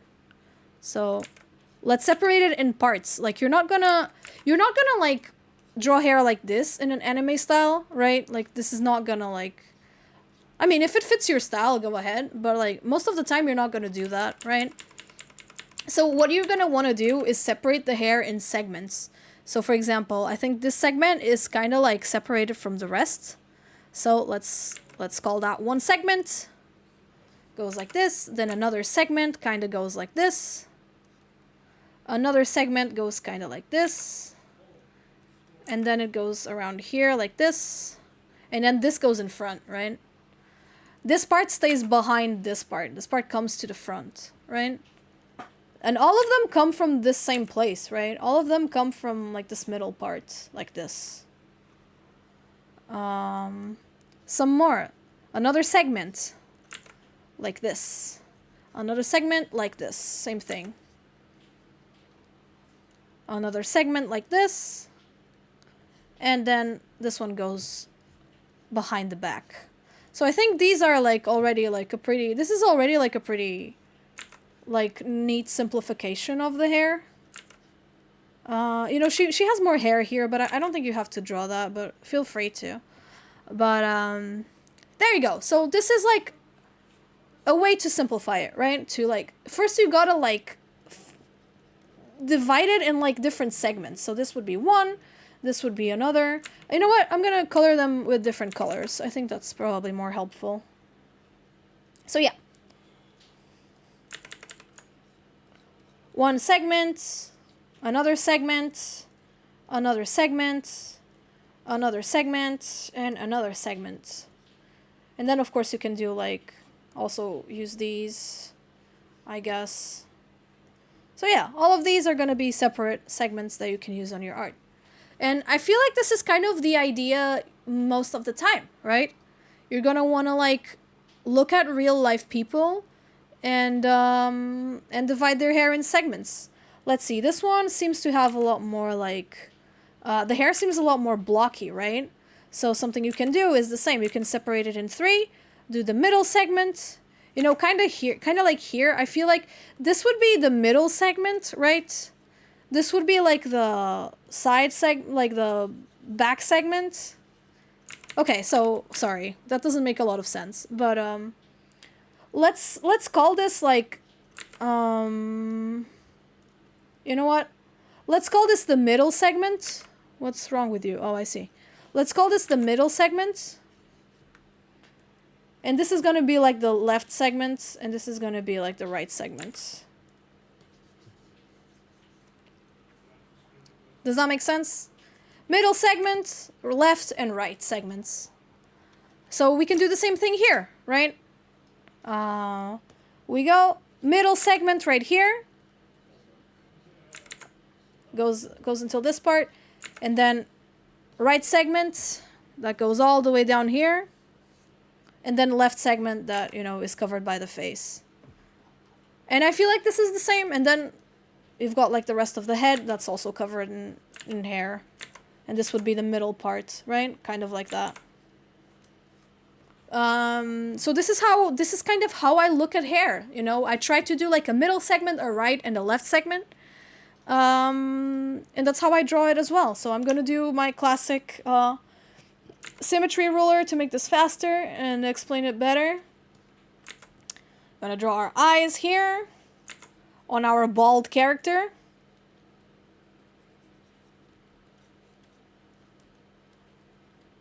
There you go. And now let's give her some hair, right?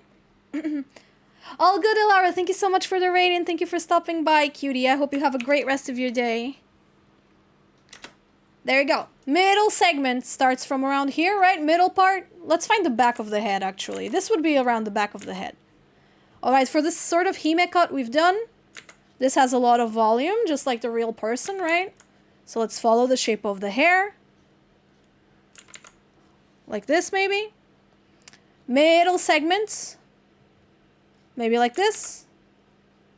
I like making it pointy, like one pointy, two pointy, you know. For example, you can also do it like a straight line, for example. And then these kind of go in here because they're behind this part. At least in the hime cut, right? And then you go. And then you do the left and right segments. That's it. You can make the middle part like longer, the middle segment longer, you know, or shorter. It depends on what you're looking for.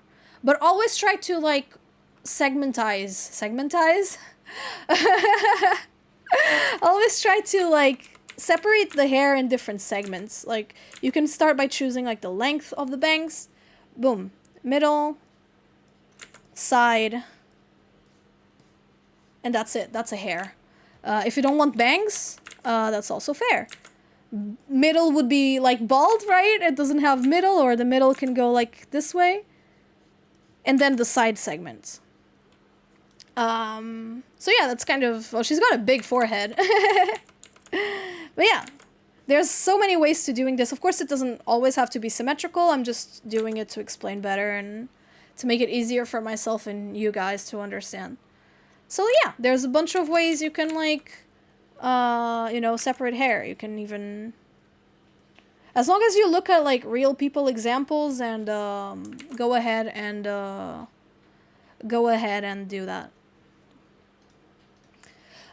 Charmadelli, I'm sorry, you keep sending the same message. I've already timed you out and you don't get the message. So I'm gonna tell you directly, I do not want to look at your art right now. I only asked that other person to send me the art because they were kind enough to raid my stream. And, you know, as kind of a thank you, I let them show their art.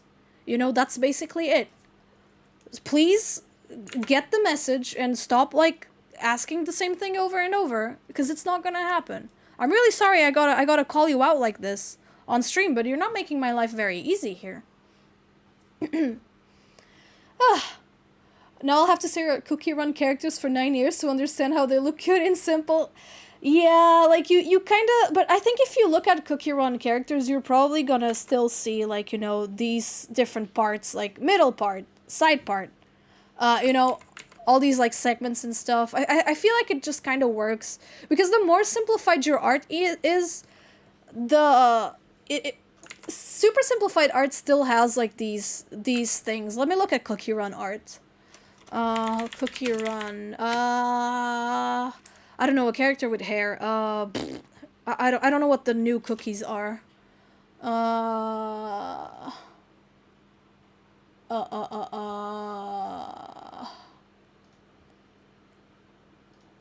This cookie. What is this? Crepe cookie? Crepe cookie. Alright, this guy. See, still same thing. Middle segment like this. Side segment like this. and the other side segment like this. They still follow the same like segment idea. You see?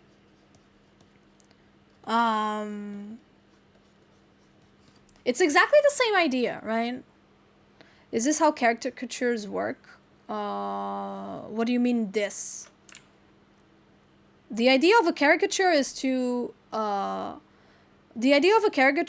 look at a person's facial features and exaggerate them.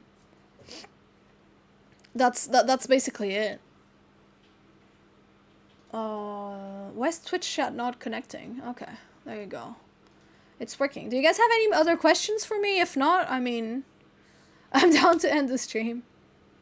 What reference do you use to draw your characters on a side view? Like the profile, but looking to the left or right instead of the front. What references do you use? I don't... see, so like I've used so many... I've drawn so many faces in my life that I don't really use references for faces anymore. Because like, I've already talked about faces. Sorry, you're gonna have to check the VOD for that. But don't worry, I've already covered that at the start of the stream. I don't know, like usually for a side view, I just kind of go like this. Something like this. This will be the jaw, more or less. Kind of, the jaw will be around here. Eye is gonna be around like here, you know, like in a real person. Once again, the ear is positioned like depending on the eye position, around here. I mean, it can be a little further away, but yeah, ear. And you want the ear to look back, to look to the side? You mean like this?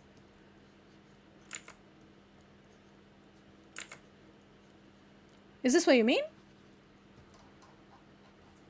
Like it's looking like a U?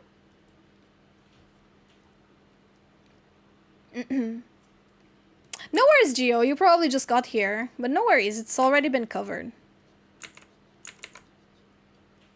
So I don't really use like references for faces anymore because I've drawn so many faces in my life, if that makes sense. Is this what you were asking? Oh no, now that I've called out someone for like spamming the same question over and over, everyone's apologizing for asking questions. Guys, please. This is a stream for questions. I just got mad at the other person because they kept spamming like for hours now. So yeah, this is kind of how I go for like a side. And the same thing, you know. The bangs come from around here, middle segment, side segment like this. And then the back. You can even give her like a ponytail or something. Yeah, I've already talked about hands. Yes, I have. I'm not really sure if it can be considered a tutorial. Because most of the hand stuff is anatomy studies and practice. Yeah. And as long as we keep the questions like in topic. Like there was someone asking me about Digimon. Like that's not in topic. It's very simple. You love to see me draw animals? Oh, let's see what I have of animals.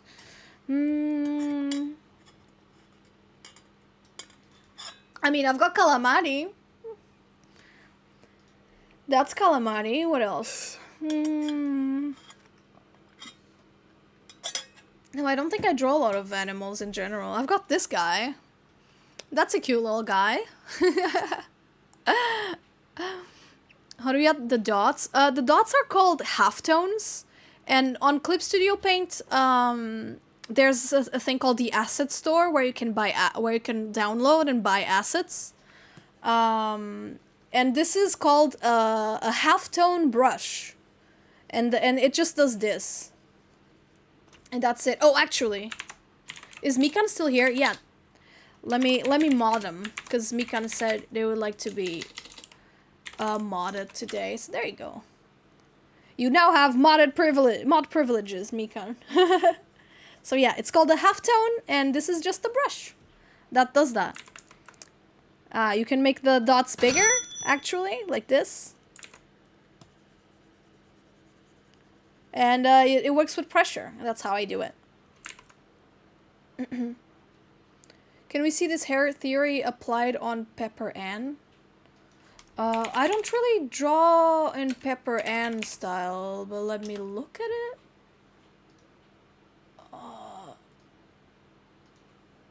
I mean, I guess I would say it's still the same thing. Like, this is one of the segments, middle segment, side segment. It's exactly the same thing, and this part will be like symmetrical to this part. It's the same thing. Same idea. Yeah, it's halftones. That's what it's called. And it really, Procreate also has one of those like already automatically. Procreate was actually where I started like using halftones because of Procreate, because Procreate already had this thing. So I just downloaded a halftone brush for Clip Studio. That's it, and I like mixing it in with the rest. For example, here, I will maybe like go here and add some dots here, for example. Just for a little bit of flavor, you know? Not necessarily with a lot of logic, but, you know, just like a couple of them here and there to give it a little bit of spice. Sometimes I will do the base color inside the shading, for example. And it makes things look a lot more like detailed, just like that. I also like doing it in the eyes a little bit. For example, lighter parts on the top. Just a little detail, and you know, it gives it a little flavor, right? Just a little bit of flavor. Maybe a little bit lighter here. Yeah, you know. Just a little spice. It's called a decimal brush. Oh, is it? Gotcha. For Ibis Paint, you're gonna have to Google it. Sorry, I've never used Ibis Paint. Smart regard to your logic for construction of the body. Well, I don't really draw animals, so I don't really have any examples to give you, and I feel like if I were to draw an animal now, I would have to spend a lot of time studying it. The same way I study people, you know. How do I explain it? I've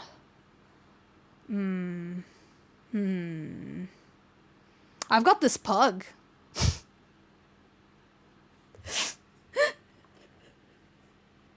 You know? I drew this guy once.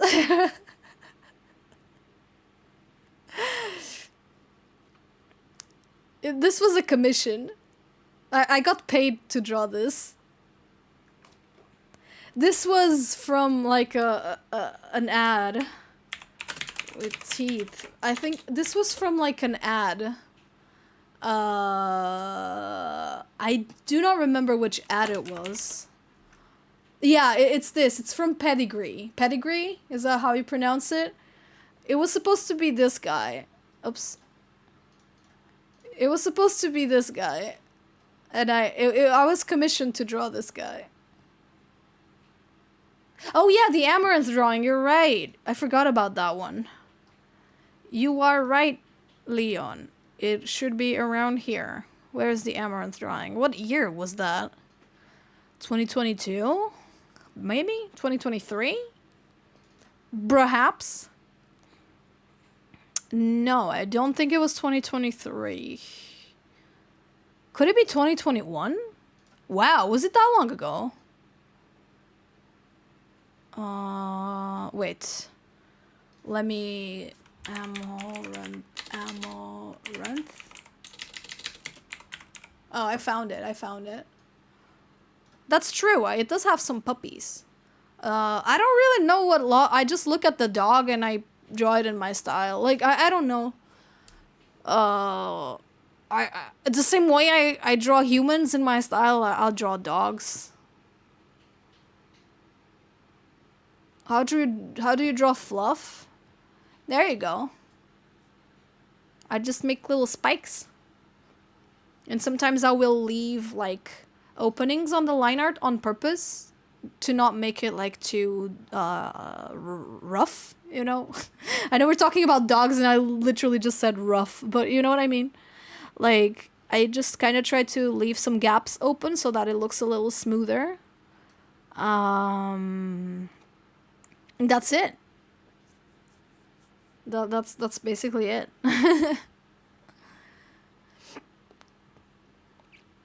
Yeah, no, this is definitely a thing. Indeed.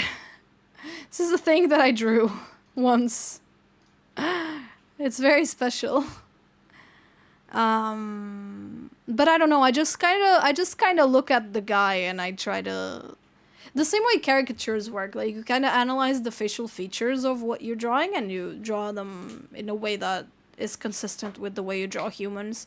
I feel like this is just something that comes with a lot of experience, and it's hard for me to like tell you like, oh, this is what I do, this is a step-by-step recipe, because that doesn't really exist, you know. That's not something that exists, like a recipe for drawing, you know. Your VTuber model is based on someone or IRL? Not really. It's just a character that I drew once. Let me try to find it. Oh, there it is. This was like an illustration I was working on a long time ago. I wanted to make this like 90s, like super neon. The colors are hurting me actually now that I look at this. It's kind of insane. But I just drew this character, right? And then I just never finished the drawing. And I was like, oh, this pose is kind of good. Like, I was working on this, and I was like, oh, this pose kind of works for, like, a PNG tuber. So I just, like, I rendered this, and I colored her with, like, my IRL colors. And, those neons look worse than my... Oh, that's not very nice to say to someone else, but okay. That I'm sure you could have found a nicer way to say that. But yeah, like, I ended up coloring this using, like, myself, I guess, as reference, you know, for the colors, blonde hair, blue eyes. And then I used this as a VTuber, like, for ages. Like, as a PNG tuber. I used it for, like, the longest time. And then when I made my own VTuber model, I just used this design. That was basically it. I used this design specifically. That was it. I agree that they are way too much, yeah. I think so too. But that's basically it. I just used that, and then when I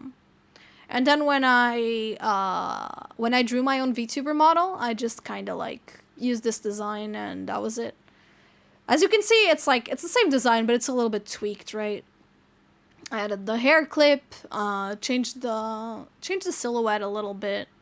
I do dig the lower ponytail, actually. Maybe I could have kept it, like, lower. I think that's really cute. But you know, it is... I also wanted the hair clip to be, like, visible at all times. But I think the lower ponytail could have been a look. I kind of like it a lot. I don't know why I kept drawing it, like, more and more, like, on top of my head. But yeah, I guess the designs, like, kind of evolve with time. The eye colors match with the hair. Thank you. I like character design. I've got quite a bit of experience with character design. So this is just another character that I've designed. That's basically it. Do I have any more characters I've designed? I mean, I've got my webcomic girls. Where's my webcomic girls? These girlies. Got my webcomic girls. So, like, yeah, I've designed quite a few characters in my life.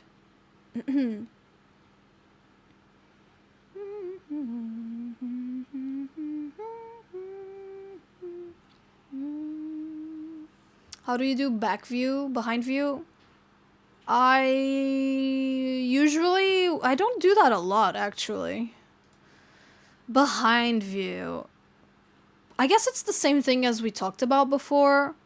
Like, when you Like when you get like a character in one view, all the elements are gonna like be on the same lines. I mean, I guess the eyes don't really matter, right? On the eyes don't really matter like on a back view, but I guess you just kind of like try to follow the same like proportions. So if this is the top of the head, it's gonna be the top of the head still. When you do back, but you know what? Let me try to draw this character from the back. It's probably gonna come out really bad, but let's try it. Just for the heck of it, right? Let's see if I can pull it off. My Clip Studio Paint is lagging a lot for some reason. So if I'm gonna draw a character from the back, first thing you do is you flip it, right? Okay, you flip it. Oh, she looks so cursed flipped. That's so funny. And then you kind of try to follow the same silhouette. So silhouette is going to be the same, right? Regardless of whether she is looking at you or behind her back. So I would say this would be the side of the head. And this would probably be in front of you, so you won't be able to see the face like this. Huh, let's see if I can pull this off. So all of this are gonna be like in front of you. Then this is gonna be hair. Like this. Actually, no, it should not be flipped. I always make this mistake. Oh no, it's right, it's correct. Like this, you can still see this bit.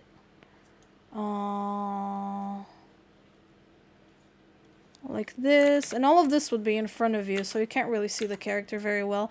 But basically, you follow the silhouette, but just try to see what will be in front of what. So you won't really be able to see the face, right? Because it's gonna be like covered.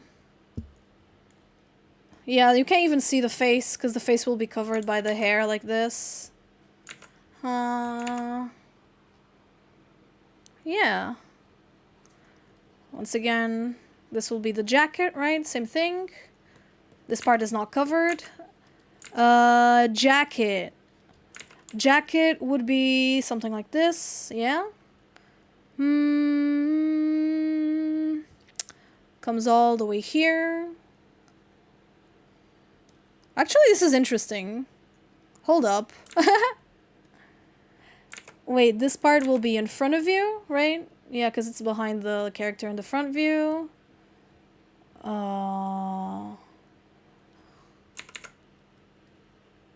Yeah, I guess something like this, right? Yeah, I think, like, if you want to draw a character from the back, I think it's not a bad idea to draw them facing forward, like, if you have trouble doing it. So what's in front and what's on the back? Wait, if this leg is in front, this one will... Wait, I don't know anymore. I'm gonna have to think very hard about this. This is hard. But yeah, I think it kind of seems like she's... Yeah, it seems like she's... Pockets, I guess. I don't know. So yeah, it seems like she's... Right? She's facing the back. So a lot of times, it's not a bad idea to draw it from the front. To give you like a better idea. Usually I do it because personally I struggle with this, but this definitely like can help, you know? Who knows? Hopefully this can help. It's very scuffed though. It's not perfect. It's not something I do very often, but yeah, I do think it works, right? It looks like she's looking... it looks like she's looking, she looks like she's being seen from the back, right? Oh my god. So yeah, that's basically it.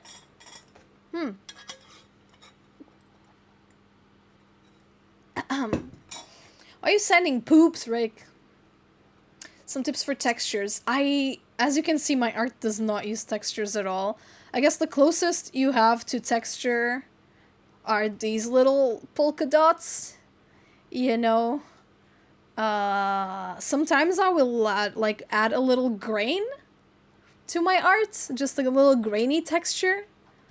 But like, I don't really use texture a lot, so I don't think I can quite help. As you can see, like, everything is shaded in the same way. Yeah, flat colors, you know, digital looks. I like the digital look a lot.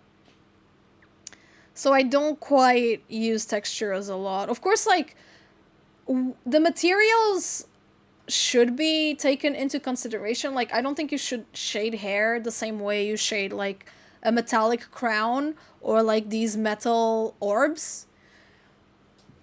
You know, I don't think the leather of the dress should be shaded in the same way as the hair. But that's, like, the closest I will do to, like, texture. Like, if it's a shiny material, I'm gonna give it more contrast and more, like, aggressive shines. And the orbs and stuff. But, other than that, I guess, like, try to take into consideration, the material of the thing you're shading. That's an important thing, because I feel like a lot of times people will shade everything the same way they shade hair, and that doesn't look very good, you know. Yeah, all questions are acceptable. No, I don't think that was a dumb question. I think, yeah, as long as it's on topic. Like, I might not be able to give you a very good answer, but that doesn't mean the question was bad, you know. Sometimes it's just like, sometimes I just really cannot help with it. Have you thought of drawing Starry Night background? I think I did recently. Does this work for you? Oh, where is it? Does this work for you? Or background in general? I draw backgrounds. I've got no issues with backgrounds. Let me show you a background. There you go. That's a background. Something I sometimes like to do is not add any line art to my backgrounds so that they can be very much, like, separated from the characters. But I don't do this every single time. But yeah, that's a background. That's a background. This also has a background, I think. I think this can be considered a background, right? They're in, like, in the middle of the cake. What else do I have? Do you animate? I do. Oh, how do you animate? I use After Effects, Adobe After Effects. There's a lot of tutorials out there for Adobe After Effects. What else do I have? We're like very big backgrounds. I haven't really drawn backgrounds recently. You're right.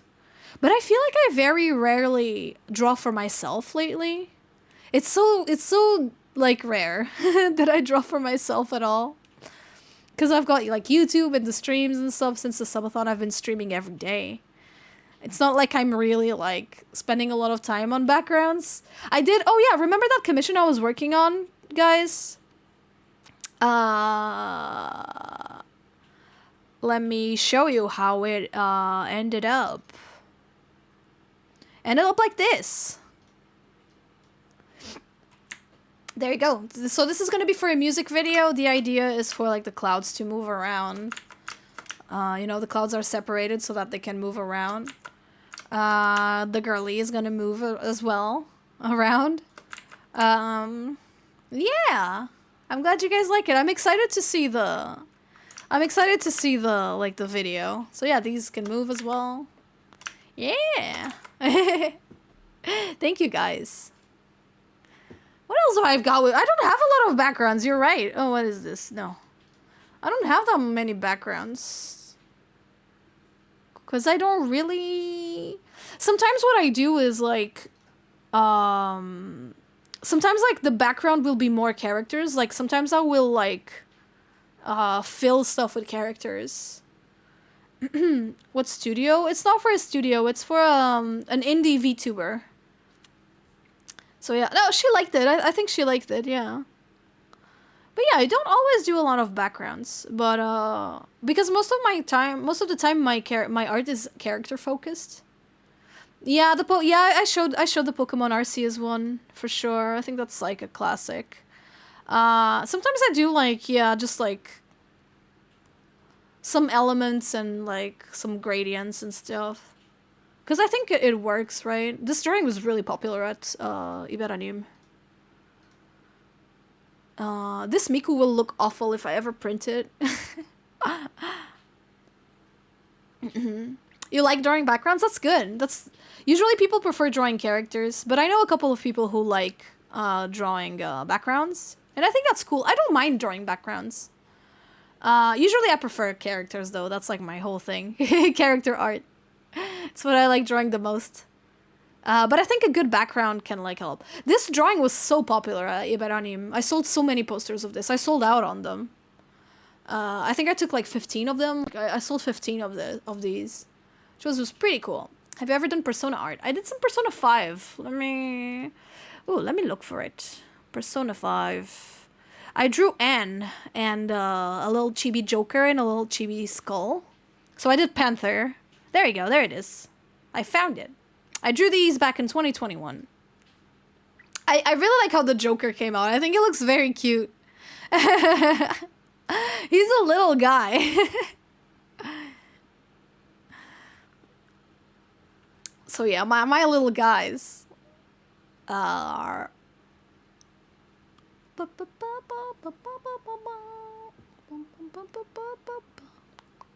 Yeah, exactly. That's true. You just have to do shapes and perspective, because like most backgrounds are just like elements, right? They're just elements. They're objects, or they're not necessarily objects. They can also be like organic stuff, but they're just assets, right?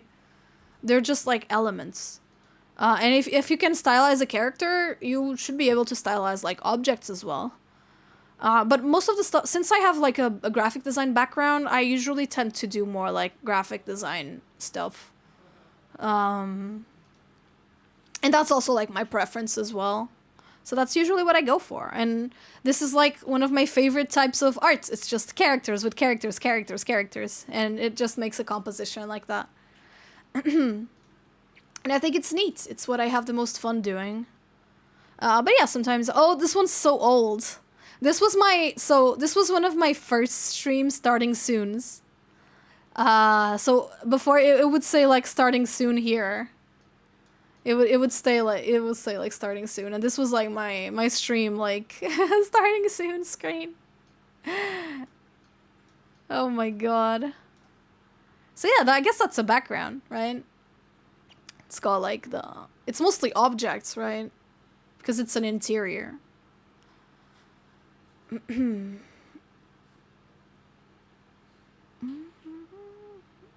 Drawing backgrounds with a simple art style is not difficult. Now realistic backgrounds. Yeah, we all know realism is the hardest one and most important art style. We all know real artists all do realism. I've seen your shorts on YouTube. Well, welcome on in. Welcome. So yeah, that's basically it. I think we're done, right, Chad? I don't think you guys have... I can't really think of any other, like, tutorials to make. Any other, like, tips to give. I feel like we've covered a lot today, actually. I think it's been a good time. Do you have any tips for YouTube banners? Not particularly, sorry. I just, like, as long as you Google, like, the size it has to be, that's it. Pro artists use photo bash. Yeah, a lot of people do photo bashing. As long as you're not, like, photo bashing from other artists, please don't do that. Please do not photo bash from other artists. Please photo bash from, like, stock images and stuff like that. Oh, do you have any tips? Oh, yeah, for YouTube banners. Yeah, that's it. That's just, like, look at the size, and it's like doing a normal artwork. I can't really think of anything particular about, like, YouTube banners.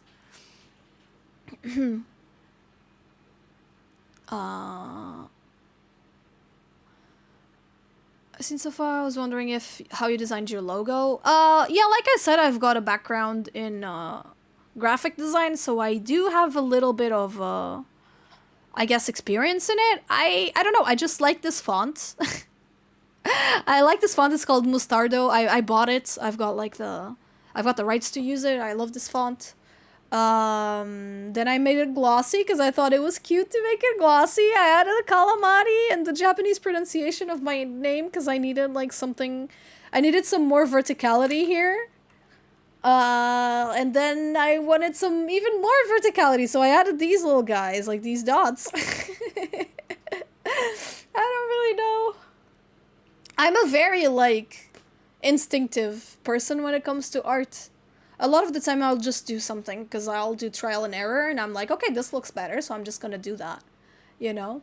Was clothing tutorial mentioned? Yeah, it was. What I said was, if you look at the way I draw clothes, there's not a lot to say. Because, like, I don't add a lot of folds. I just simplify them a lot. So I don't really know what I can help with when it comes to like clothes. Do you have any tips on drawing different body types? Look up references. Like if it's something you're not used to drawing and you've never done, I think looking up references is always like the solution. And then you have to think about like the rules of your art style, like, or you know, something that you use to make it consistent, and just use that. Let me try to find I had a good example for this. Where is it? This was a commission from ages ago. That somehow the person who commissioned me never like got back to me about finishing it. Yeah, so for example, like I don't know, you got to think about what makes like your art style like your art style, and then you use that. Like for example, if the face is like, you know, chubbier, you just make it rounder and you give it more space, that sort of thing. I don't really know. I think like drawing different body types, it's the same as drawing like, you know, the regular quote unquote regular skinny like body type, right? You won't know how to do it until you try it, right? I don't know. I just look up references and try to simplify it the same way. So that's it. For example, this is an example for like a chubbier character, right? Sometimes it takes practice. Like I think a lot of people like get offended when artists say that they don't know how to draw, like for example fat people, and I on one hand I understand being offended because it's like, or no, I understand being offended when people say my art style does not fit fat people. Like that's bullshit. That's complete bullshit. I completely understand when people get upset at that because that's just untrue. Art style is never an excuse for lack of diversity, ever. Like, if you can draw one type of human, you should be able to draw, like, other... or rather, when you learn how to stylize one type of human, it's possible to learn to stylize all types of humans, right? And, like, something that is valid is not knowing how to do it, right? Like, that's valid because, like, you won't know how to draw something until you learn how to draw it, right? If that makes sense.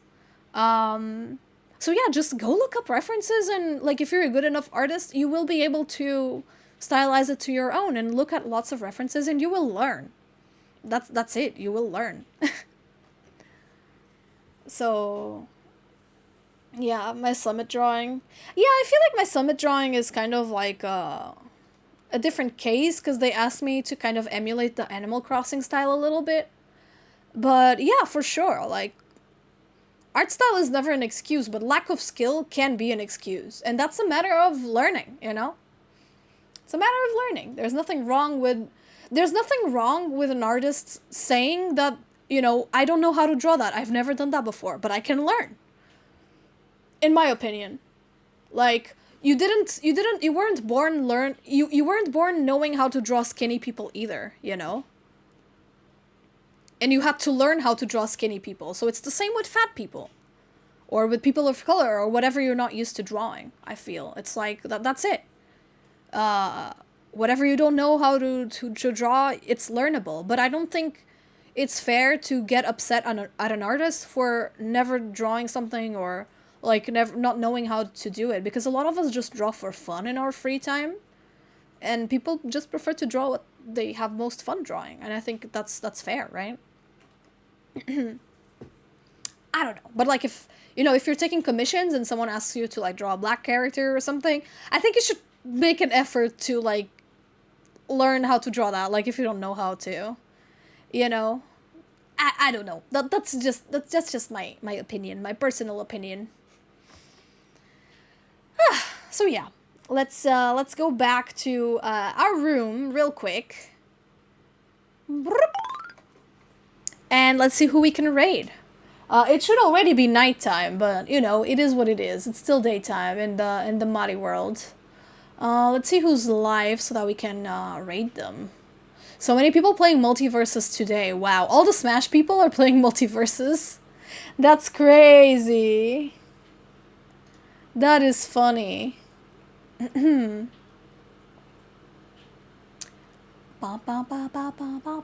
know what? Let's raid Nyachi. I wanted to raid them yesterday, but I ended up raiding someone else. So we're gonna be raiding Nyachi. I'm glad it helped, and I hope I can like edit these and turn them into YouTube videos, because hopefully it can help someone else. So yeah, I'll see what I can do. And don't go anywhere, because I'm sending you guys to Nyachi's stream. She's also doing art, so that's cool. And yeah, I hope you guys have a great rest of your day. Thank you, Aaron. Why is the command not working? Huh. I don't know why it's not working, but just say Mari raid. That's fine. That's a good message. So yeah, I hope you guys have a great rest of your day, and I'll see you guys tomorrow with some Fortnite. I'm probably gonna be playing Fortnite tomorrow with Rickles and Hayden and Jacob. It's gonna be a night stream, so like 9:30 BST. So I'll see you guys tomorrow. Just a little just a reminder, like a heads up. I'm bad at Fortnite. They're good at Fortnite. It's gonna be awful, because they're gonna be like really good, and I'm gonna be like ass, and I'm always gonna be dying. But hopefully we're gonna have a good time. So yeah, I'll see you guys tomorrow. Have a great rest of your day, and yeah, bye bye.